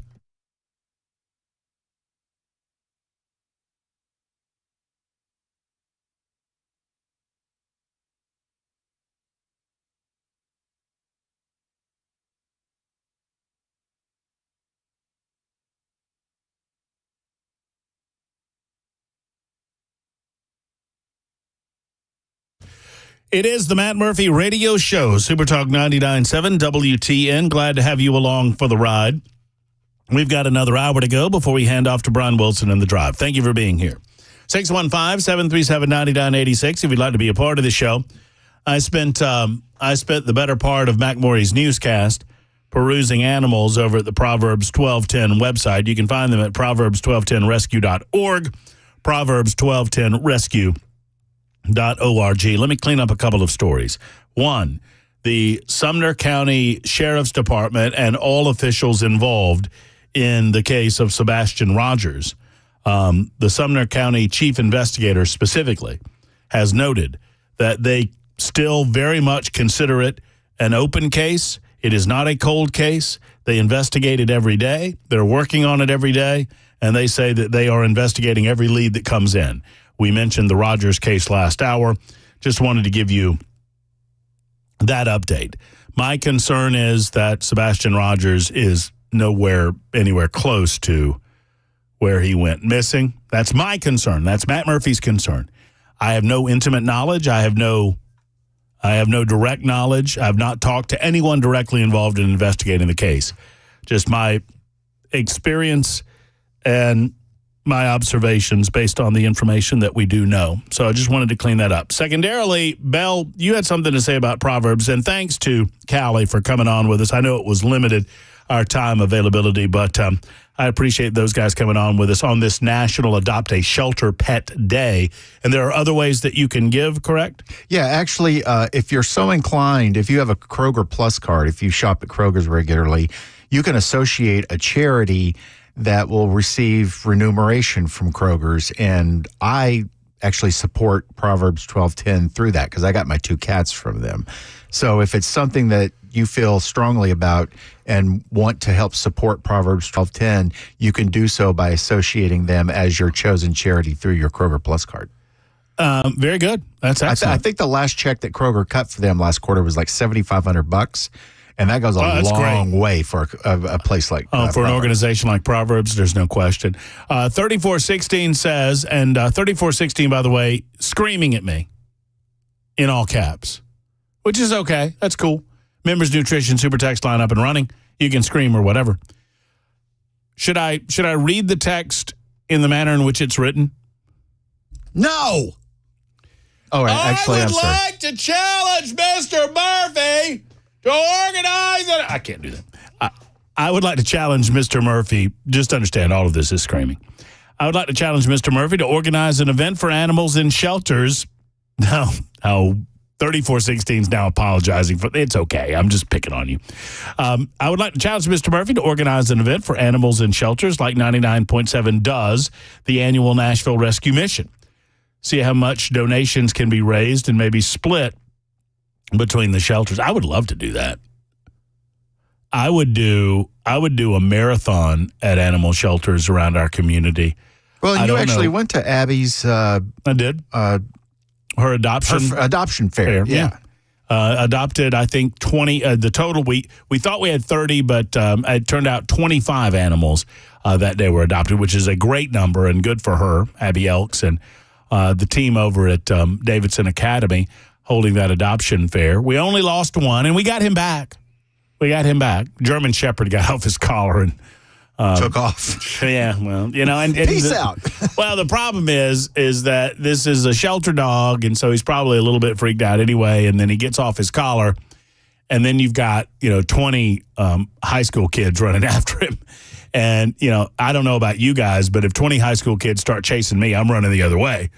Which is what the dog did. But he was found and then immediately adopted after he got back, which is good news. So, yes, we've done that. And, yes, I would be happy to do that.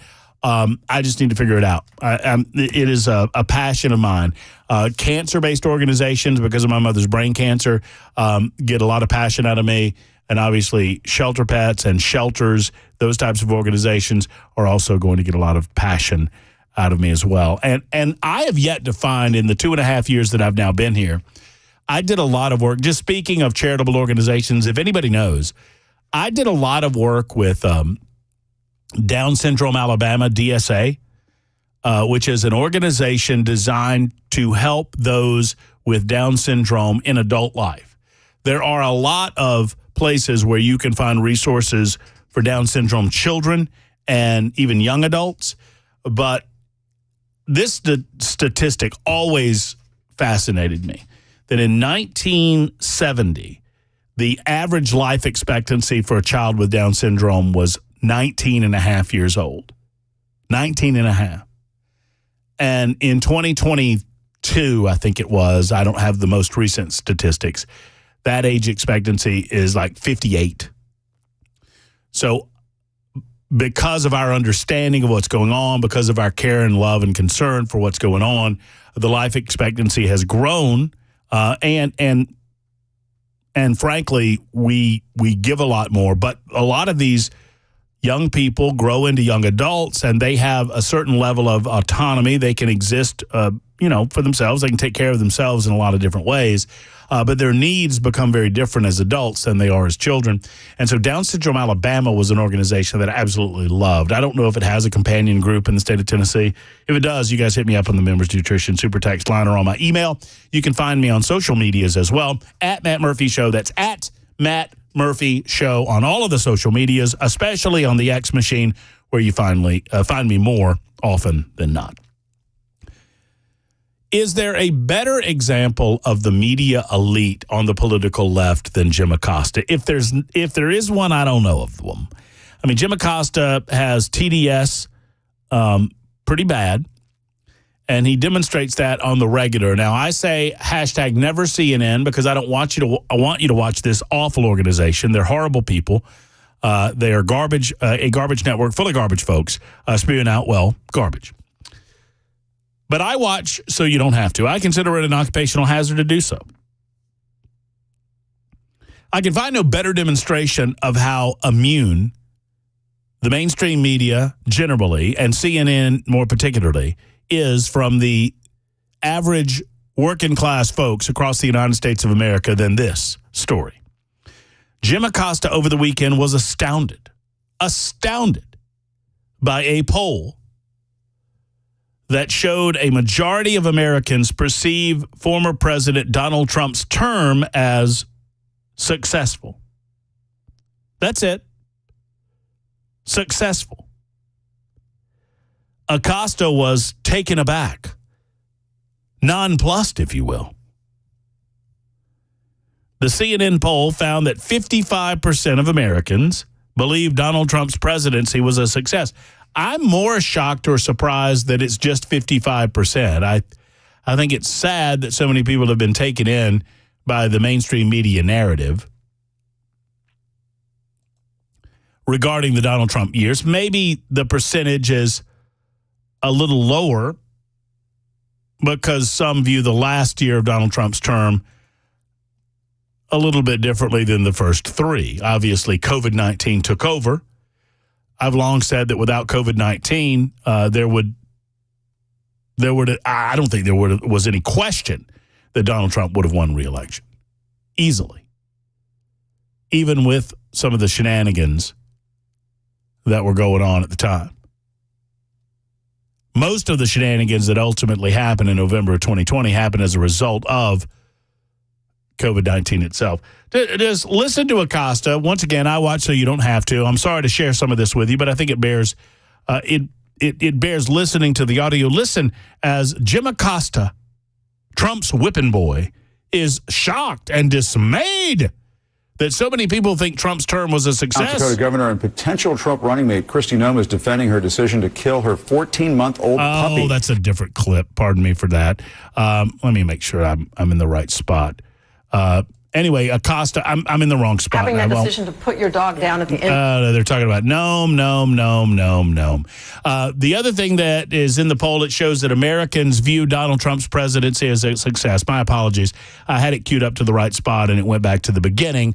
And the last thing we want to listen to is someone like Jim Acosta prattle on. I mean, you heard me for 3 hours. You don't need Acosta prattling on about Kristi Noem's dog. The poll found 55% of Americans believe Trump's presidency was a success, while the same percentage of voters said in January of 2021 that it was a failure. Acosta said on CNN Newsroom with Jim Acosta that it was, quote, extraordinary that some voters look back fondly at Trump's presidency.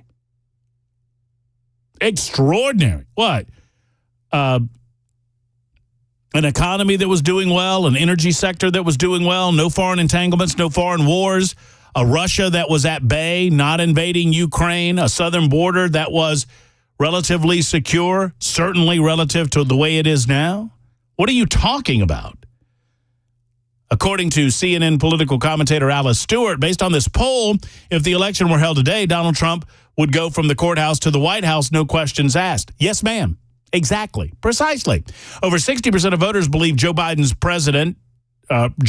term as president has been a failure so far, which is a higher percentage than it was in January of 2022 when it was 57%. 60% of Americans believe that Joe Biden is failed. That is every Republican voter, every conservative identified as in America, plus all the independents.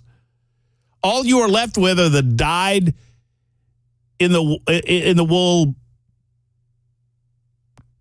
leftists. I mean, that's 40% of America, right? Voters say they're significantly more approving of the success of Trump's presidency now compared to the fall of 2020. And margins on issues such as the economy, law and order, immigration, and the pandemic have increased. And that is even with the mainstream media downplaying the lack of law and order in major American cities. They're attempting to downplay all of this. Meanwhile, while Trump was president, any blip on the radar screen during the Trump presidency immediately got blamed on Donald Trump. Even if the fault would lie with, the mayor of Baltimore, the mayor of Philadelphia, the mayor of Los Angeles, all of which, as examples, are Democrats. Every mayor in every major American city, save maybe one or two, are Democrats. In other words, I relate this to you to say this. CNN's Jim Acosta not only is significantly surprised and considers itself amazing, extraordinary, that this number of people support and believe in Donald Trump's term as president. Frankly, Jim Acosta probably believes it extraordinary that there are people in middle America. Period. They don't seek them out. They don't seek out your opinions. They don't care the way Tennesseans think about things. What I find amazing is that Jim Acosta has no concept of what it costs at the grocery store. And you can't hide from that. If you want to know why Joe Biden's approval rating amongst black Americans, as an example, is going into the toilet, you can't hide from their wallets. They know what's going on. They're spending their money. They see where their money's going.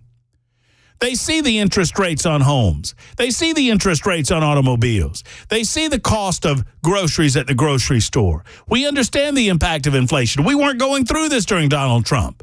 Now, you either tell me why those two things don't have something to do with one another. Otherwise, I'm going to assume that Joe Biden sucks as a president when it comes to economic decisions. You can't hide from that. You can't lie your way out of it.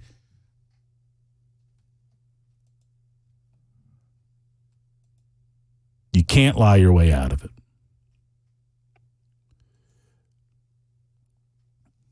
The mainstream media, for the better part of his presidency, went after Donald Trump as if he were the enemy. And more and more and more Americans, as they protect Joe Biden, as they shield him from public criticism, they're recognizing what a mistake was made in buying into some of this garbage. You didn't buy in, I didn't buy in, but some Americans did. We need to welcome them back.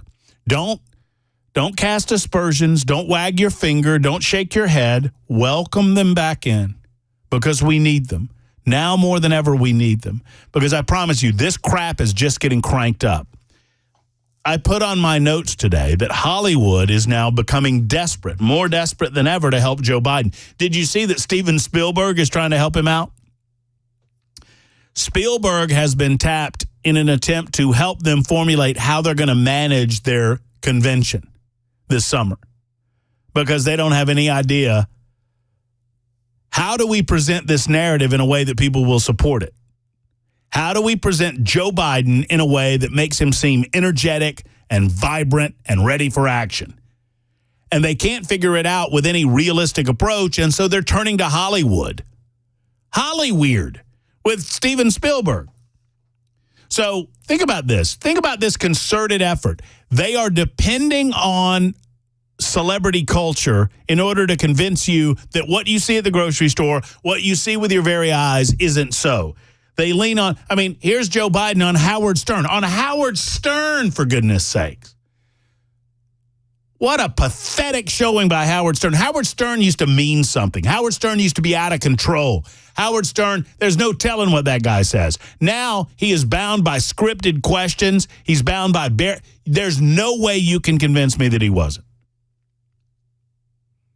He was anti-establishment in the biggest way, and now he's just an ass kisser. I don't see how you could see it any other way. So you got Howard Stern, you got Steven Spielberg being solicited. He just got back from this quote-unquote grassroots fundraiser from Michael Douglas's house. $25,000 or $50,000 or $100,000 a plate, whatever it was. Get your photo taken with a guy who wouldn't remember you 5 minutes after he met you. That's how out of it he is. And they're also planning a $100,000 a plate event with George Clooney in his house. These actors, how pathetic that they're supporting this nonsense.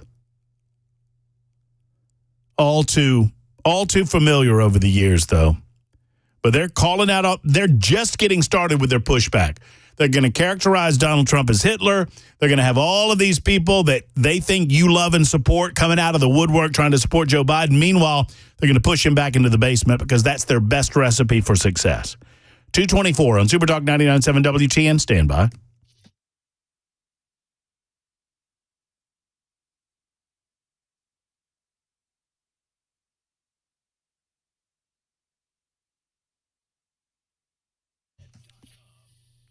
Hey, friends, for the month of May, I've got a great deal for you from Kraft Body Scan. Imagine a world where diseases are caught at the beginning before they break out and cause serious symptoms or problems.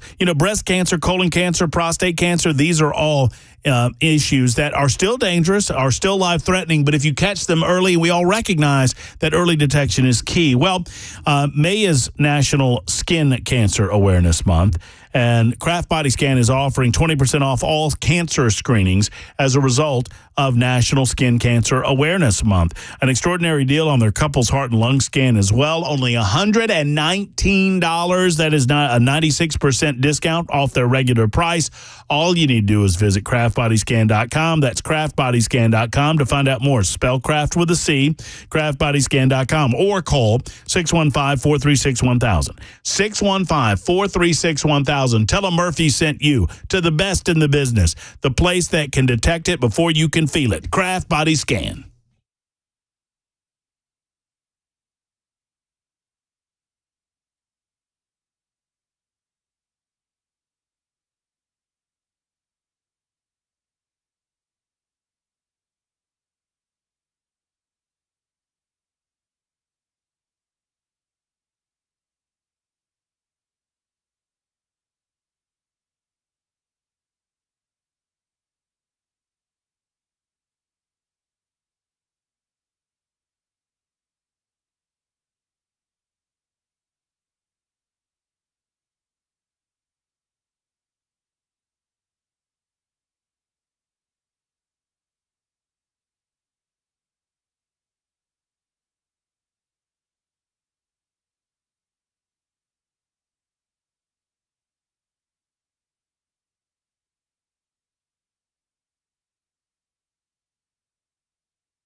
Antony Blinken in Jordan urging Hamas to accept a new ceasefire deal, and an update on a toddler that was shot in the head here in the mid-state. 2:30 Super Talk 99.7 WTN. Thank you much, Mr. Maury. It's 2:28 right now on Super Talk 99.7 WTN. Columbia University is still on 3. They're still on 3. You know what I mean by that? I used the description of a parent that doesn't really have any inclination or willingness to go there when it comes to disciplining a child, saying, hey, if I get to 3, you're in trouble. You're in trouble, buddy. Don't make me count to 3, says Columbia University. 1, don't make me go there. 2, I'll do it. 3, I said 3. 3, I'll say it again. 3, 3, 3. So now it has escalated in the favor of the protesters in as much as they're now occupying actual buildings on campus. And yet still, Columbia doesn't do anything with any sense of finality about it. Here's what, I'm not here to help them out. As I said at the beginning of the show, if you were listening in the 12 o'clock Libertarian lunchtime hour, let them hang themselves. They created this mess. They mollycoddled these people. These skulls of mush think they can get away with anything and they don't have to respect the rules of the establishment and the hierarchy within the university campus system. You created this. You fix it, lefties. That said, here's the only solution at this point, is you have to shut the campus down for the rest of the summer.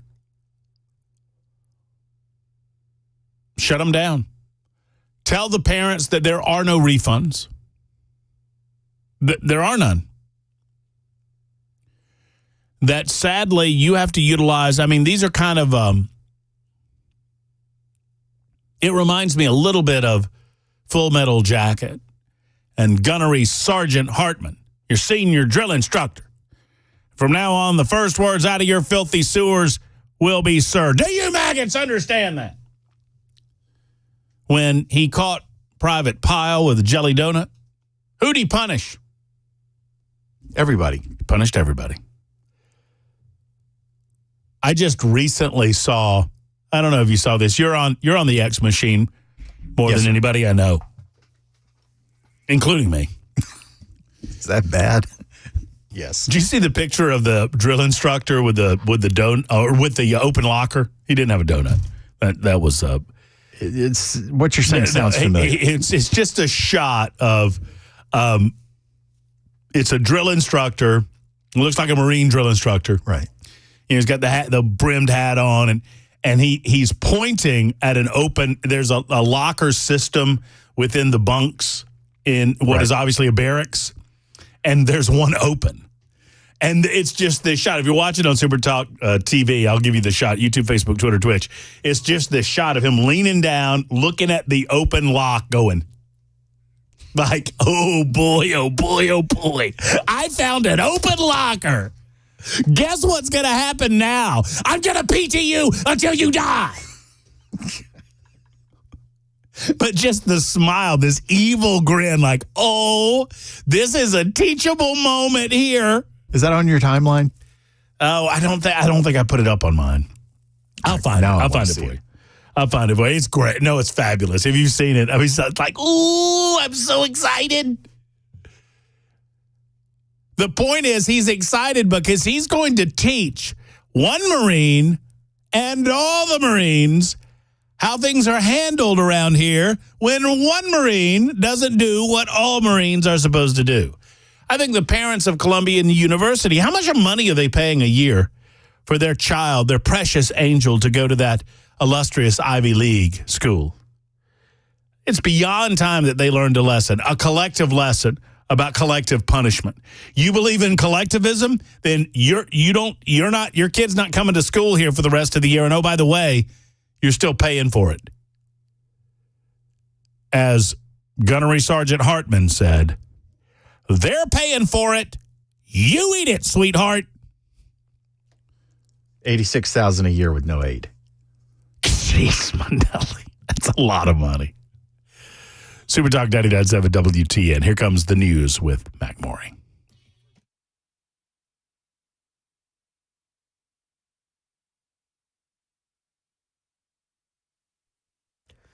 .233, I'm Mac Maury with your top story. 77 degrees in Nashville, partly sunny here on Music Row. Got a weather forecast on the way in 2 minutes. Secretary of State Antony Blinken was in Jordan today urging Hamas to accept a new ceasefire deal. The secretary said President Biden stressed to Prime Minister Netanyahu the importance of getting humanitarian assistance into Gaza, as well as protecting civilians, as well as protecting those who are delivering the aid. Karen Travers. Secretary of State Antony Blinken said Tuesday in Jordan he wants to see a hostage deal come together in the coming days, saying the time to act is now. Blinken said more needs to be done to get humanitarian aid into Gaza, including medicine, sanitation supplies, and food. We have to make sure that our focus is not only on inputs, but on impact, and really measuring whether the aid that people need is actually getting to them in an effective way. And right now here in Middle Tennessee, sad update to the toddler shot in the head yesterday in Cheatham County. The sheriff says the 3-year-old boy has died. It happened in a home on Hazel Drive. The sheriff says the shooting appears to be accidental at this time. That is the latest news. Weather's next. I'm Mac Maury, WTN News.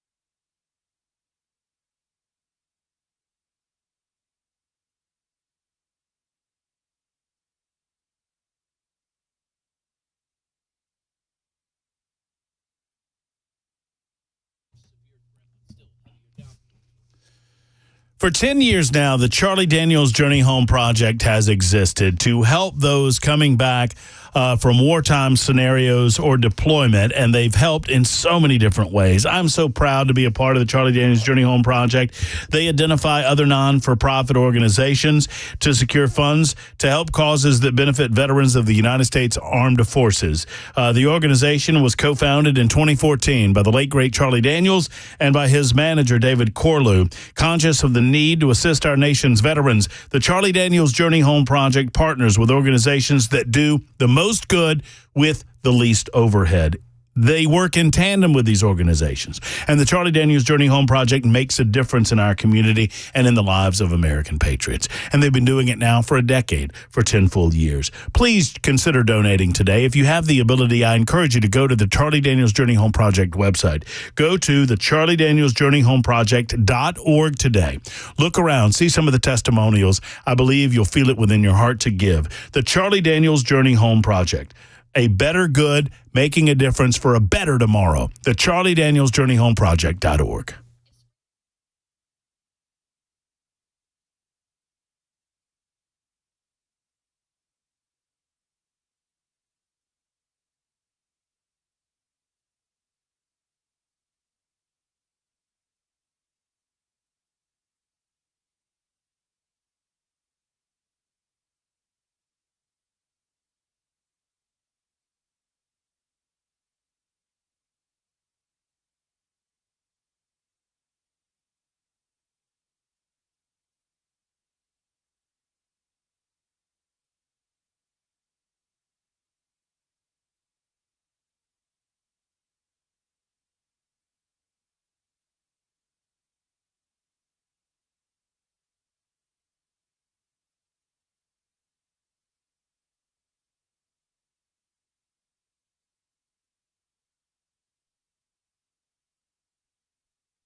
When I first started talking about Dr. Pest, the Sleep Apnea and TMJ Solution Center, it was all about trying to help folks like you, helping others, those that experienced sleep apnea that were unable to wear a CPAP machine. I felt like you needed to know about what Dr. Pest was doing. All of it covered by major medical. So if you have insurance like BCBS, Aetna, Cigna, United Healthcare, or TRICARE for the military, you're under coverage. And Dr. Pest, with 2 offices to serve you in Brentwood or Murfreesboro, has the availability to see you, to develop a procedure, a mouth appliance that can help you sleep better, reduce your snoring, so that helps your partner out, and reduce your sleep apnea in a way that you're going to sleep better and get more restful night's sleep. Well, little did I realize that all the while I have sleep apnea. I didn't know because I don't snore that much at night, but after a sleep apnea examination and a test, I realized that I did. Now I have my oral appliance from Dr. Pest. It did not take very long at all. I mean, just a night or two, and I'm completely used to it, and it works. I feel more rested in the mornings, and I believe you will as well. Go to drposs.com. That's DRPOSS, drposs.com for more information about Dr. Pest and how he can help you. Dr. Pest and the Sleep Apnea and TMJ Solution Center. Tell him Matt Murphy sent you. All right, big goings on in the state of Tennessee as we've been telling you about this new lawsuit. A couple of days ago, my good friend, Alabama Attorney General, made the announcement that he would be joining the states of Florida, Georgia, South Carolina, the Independent Women's Forum, and Parents Defending Education and Speech in a lawsuit taking on the Biden administration with regard to their decision to include gender identity and sexual orientation in Title IX. I believe that this will destroy women's athletics, but don't take it from me. Take it from a voice that you've heard speaking on these matters. Why are we talking to her on the phone? What? Why are we talking to her on the phone? Well, you want me to interview her first before you go in on her? Or No. Ask her first? I would prefer she come down here and talk to us in person. Pardon me, Riley Gaines, for my producer, Bell Kay, for interrupting the conversation. He's very upset that you're not here. Can I just identify as I'm in your studio right now? That's good. I guess I just got. She's identify as present. Yeah, Riley's in studio identifying today, so it's like she's here. Riley, thanks for being on the phone with us. I look forward to one day us talking about sports and having a good time with that and not having to deal with this. But sadly, in your role, not only as a graduate of the University of Kentucky, but also your role with the IWF, you're dealing with this so regularly. Tell me about your thoughts when you heard that the Biden administration was making these plans to try to change up Title IX? Well, gosh, let's be very clear here. They've been planning this they announced this back in June of 2022. So, 2 years now, we've known that this has been under wraps. This is something that this administration was going to pursue, which it breaks my heart, honestly. More than frustration, more than anger, I feel heartbroken because I'm someone who got to reap the benefits of Title IX, playing sports and being successful at the level of which I was, the highest level, going to University of Kentucky. I'm so sorry, guys. I'm never, ever going to sing that horrid Rocky Top song. But really, it taught me, playing sports, it taught me leadership. It taught me how to be resilient. It taught me how to set goals and work to achieve those goals. It gave me my best friends I'll ever have. It gave me my husband, for crying out loud. He's one of those weird Europeans. I remind him every July 4th who's the better of the two. But really, that's how I feel. I feel heartbroken for people like my little sister, who is an incredible elite level gymnast. She'll go on to play to compete collegiately if Title IX still even remotely stands by then. That's why we fight. That's why I fight. I know that's why General Scarmetti fights. It's ultimately their future that's at stake. Well, and I know we expect that the AG is going to join us in the conversation here in just a couple of minutes. Attorney General Jonathan Scarmetti making an announcement a little earlier today regarding Tennessee's joining in the lawsuit against this Biden administration's plans. For those who aren't as familiar with Title IX, I thought the design of Title IX was to ensure that men and women would have equal opportunities to engage in sporting opportunities available to them. I thought that was the sole purpose. And by its purpose, you have to distinguish between a man and a woman. And now the Biden administration seems to want to destroy the basic foundation of Title IX itself. Well, that's exactly what they've done.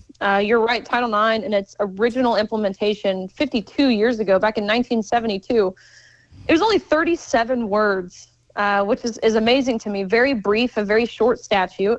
One of those words being activity, which ultimately gave Title IX, I guess, what it's most notable for, which is giving women and men equal opportunities in sports. But the Biden administration has taken this 37-word piece of legislation and created a 1,577-page rewrite of Title IX.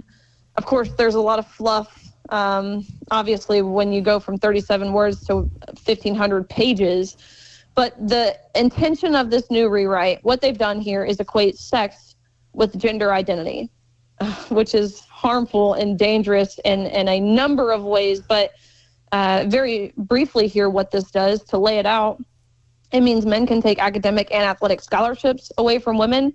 It means men have the potential to be housed in dorm rooms with women. Men would have full access to bathrooms, locker rooms, changing spaces on any educational program that receives federal funding. So that's even including like a YMCA. Your speech would be compelled. You would be forced to use the preferred pronouns of someone, of everyone. So if you, a faculty member or a student, a teacher, professor, what have you, or if you, a 17-year-old girl who goes away from her family, goes off to college, if you're housed in a dorm room with a male and you feel uncomfortable about this and you go to your administration and express your discomfort, you would be guilty and charged with sexual harassment under this new rewrite. No, not the man parading around your locker room. No, to Joe Biden, that's considered brave. It's considered stunning and inspiring and whatever other virtuous word they want to use. But you calling a spade is grounds for sexual harassment.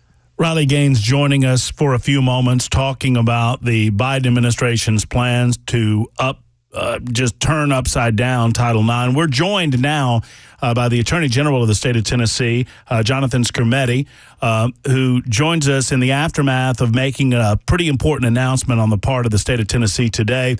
AG, thank you for being with us alongside Riley Gaines. We appreciate you so much. Good afternoon, sir. Thanks, Matt. Thanks for having me back. Well, it's always a pleasure. Yeah. Riley articulated very clearly what some of the problems are here. We are suing. We're asking the court to enjoin this. We're asking the court to kill this regulation.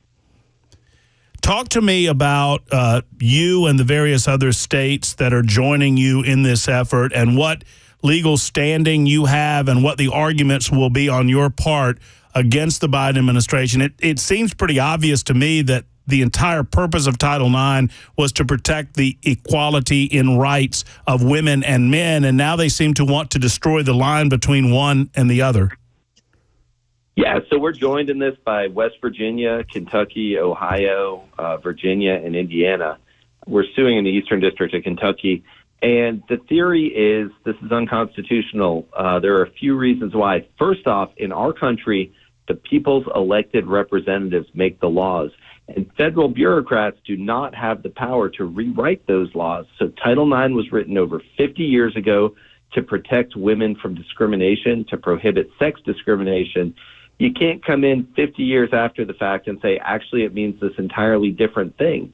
All the rules, all the interpretations for decades showed that this was targeting at sex discrimination. Ruth Bader Ginsburg herself wrote an opinion talking about the enduring differences between men and women that necessitated separate locker rooms, separate bathrooms, separate living facilities, separate sports teams. So this is a huge deviation from what Congress intended, what people understood.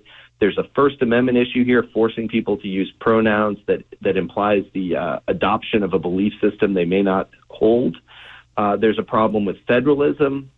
There's a problem here with the spending clause. When the states agreed to take this money from the federal government, there were certain conditions that attached. The government's not allowed to come in after the fact and say, actually, we're changing the conditions. You only get the money if you do this new thing. Congress sets those conditions, not the bureaucrats of the Department of Education. So this is on really shaky constitutional ground, and I like our chances in this case. Well, we appreciate your leadership involving 6 separate states. And I think I've been saying this wrong, A.G. Skrmetti, and correct me.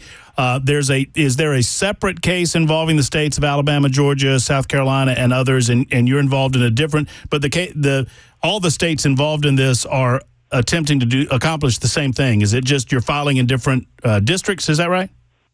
Correct. I think there are 4 suits. There's a Texas suit, there's a Louisiana suit with 3 other states, there's the Alabama suit, and then there's our suit. Well, what are next steps in this fight, and will this preclude any Biden administration effort to initiate this as quickly as possible, which obviously they're going to try to do? Where are we now, and where are we going, AG? So the rule goes into effect August 1st. We are asking the court to enjoin the rules during the pendency of this case, which would mean that they wouldn't go into effect unless and until we lost the case, which, I like our chances to win. But hopefully the court will make a decision in the next few weeks about that injunction. May take a little bit longer, but the issue here is the school districts have to comply. If the rule stays in effect, it's going to be expensive, it's going to be confusing, it's going to be distressing. So we want to nip this thing in the bud and make sure nobody has to run around trying to comply with a rule that's ultimately unconstitutional. Riley, as you canvass the country and you talk to so many different groups, it occurs to me how many people are on our side, the side of what I would consider to be rational thought and reason. The mainstream media seems to want to gravitate to the most extreme leftist presentation and argument. What do you experience when you go out? I mean, obviously you deal with a certain level of protest, of irrational, emotional, yelling and screaming or whatnot. But do you feel like the tide is turning on this issue with regard to where the American public is?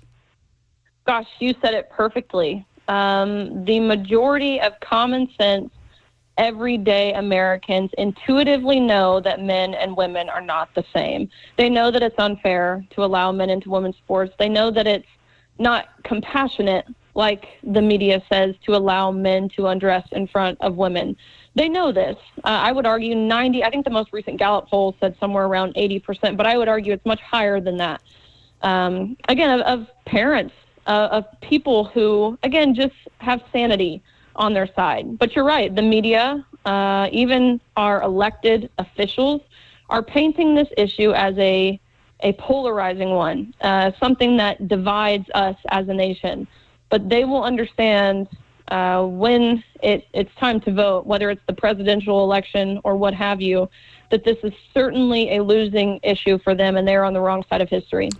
And to put it as succinctly as you did in your press release today, A.G. Skrmetti, the Department of Education has no authority to let boys into the girls' locker rooms. That's the basic premise behind Title IX, and it's the basic premise behind your pushback against this usurpation of authority. And I thank you for representing the state of Tennessee as you're doing, Attorney General. It's a privilege to get to do it. Well, I know you guys have a big call to get on. I thank you for spending a little bit of time with us today, explaining your role, AG, and Riley explaining everything that you've gone through as a champion and a voice for women across the United States of America. We thank you both, and we'll talk to you again very soon. Thank you, guys. Thank you, and thank you, AG. All right, that's great stuff from both the Attorney General and Riley Gaines. As the Attorney General announced today, and Riley Gaines, I think, will be on a call with Indiana, Kentucky, Ohio, Virginia, and potentially other state coalitions as they develop an action plan to push back against the federal government against this unlawful usurpation. I mean, look, Texas, Alabama, Florida, South Carolina, Georgia, Indiana, Kentucky, Ohio, Virginia, and Tennessee. There you go. Makes sense to me. 2:53. Hopefully we'll have time to check in with Brian Wilson. We'll check the time, and we'll do that next on Super Talk 99.7 WTN.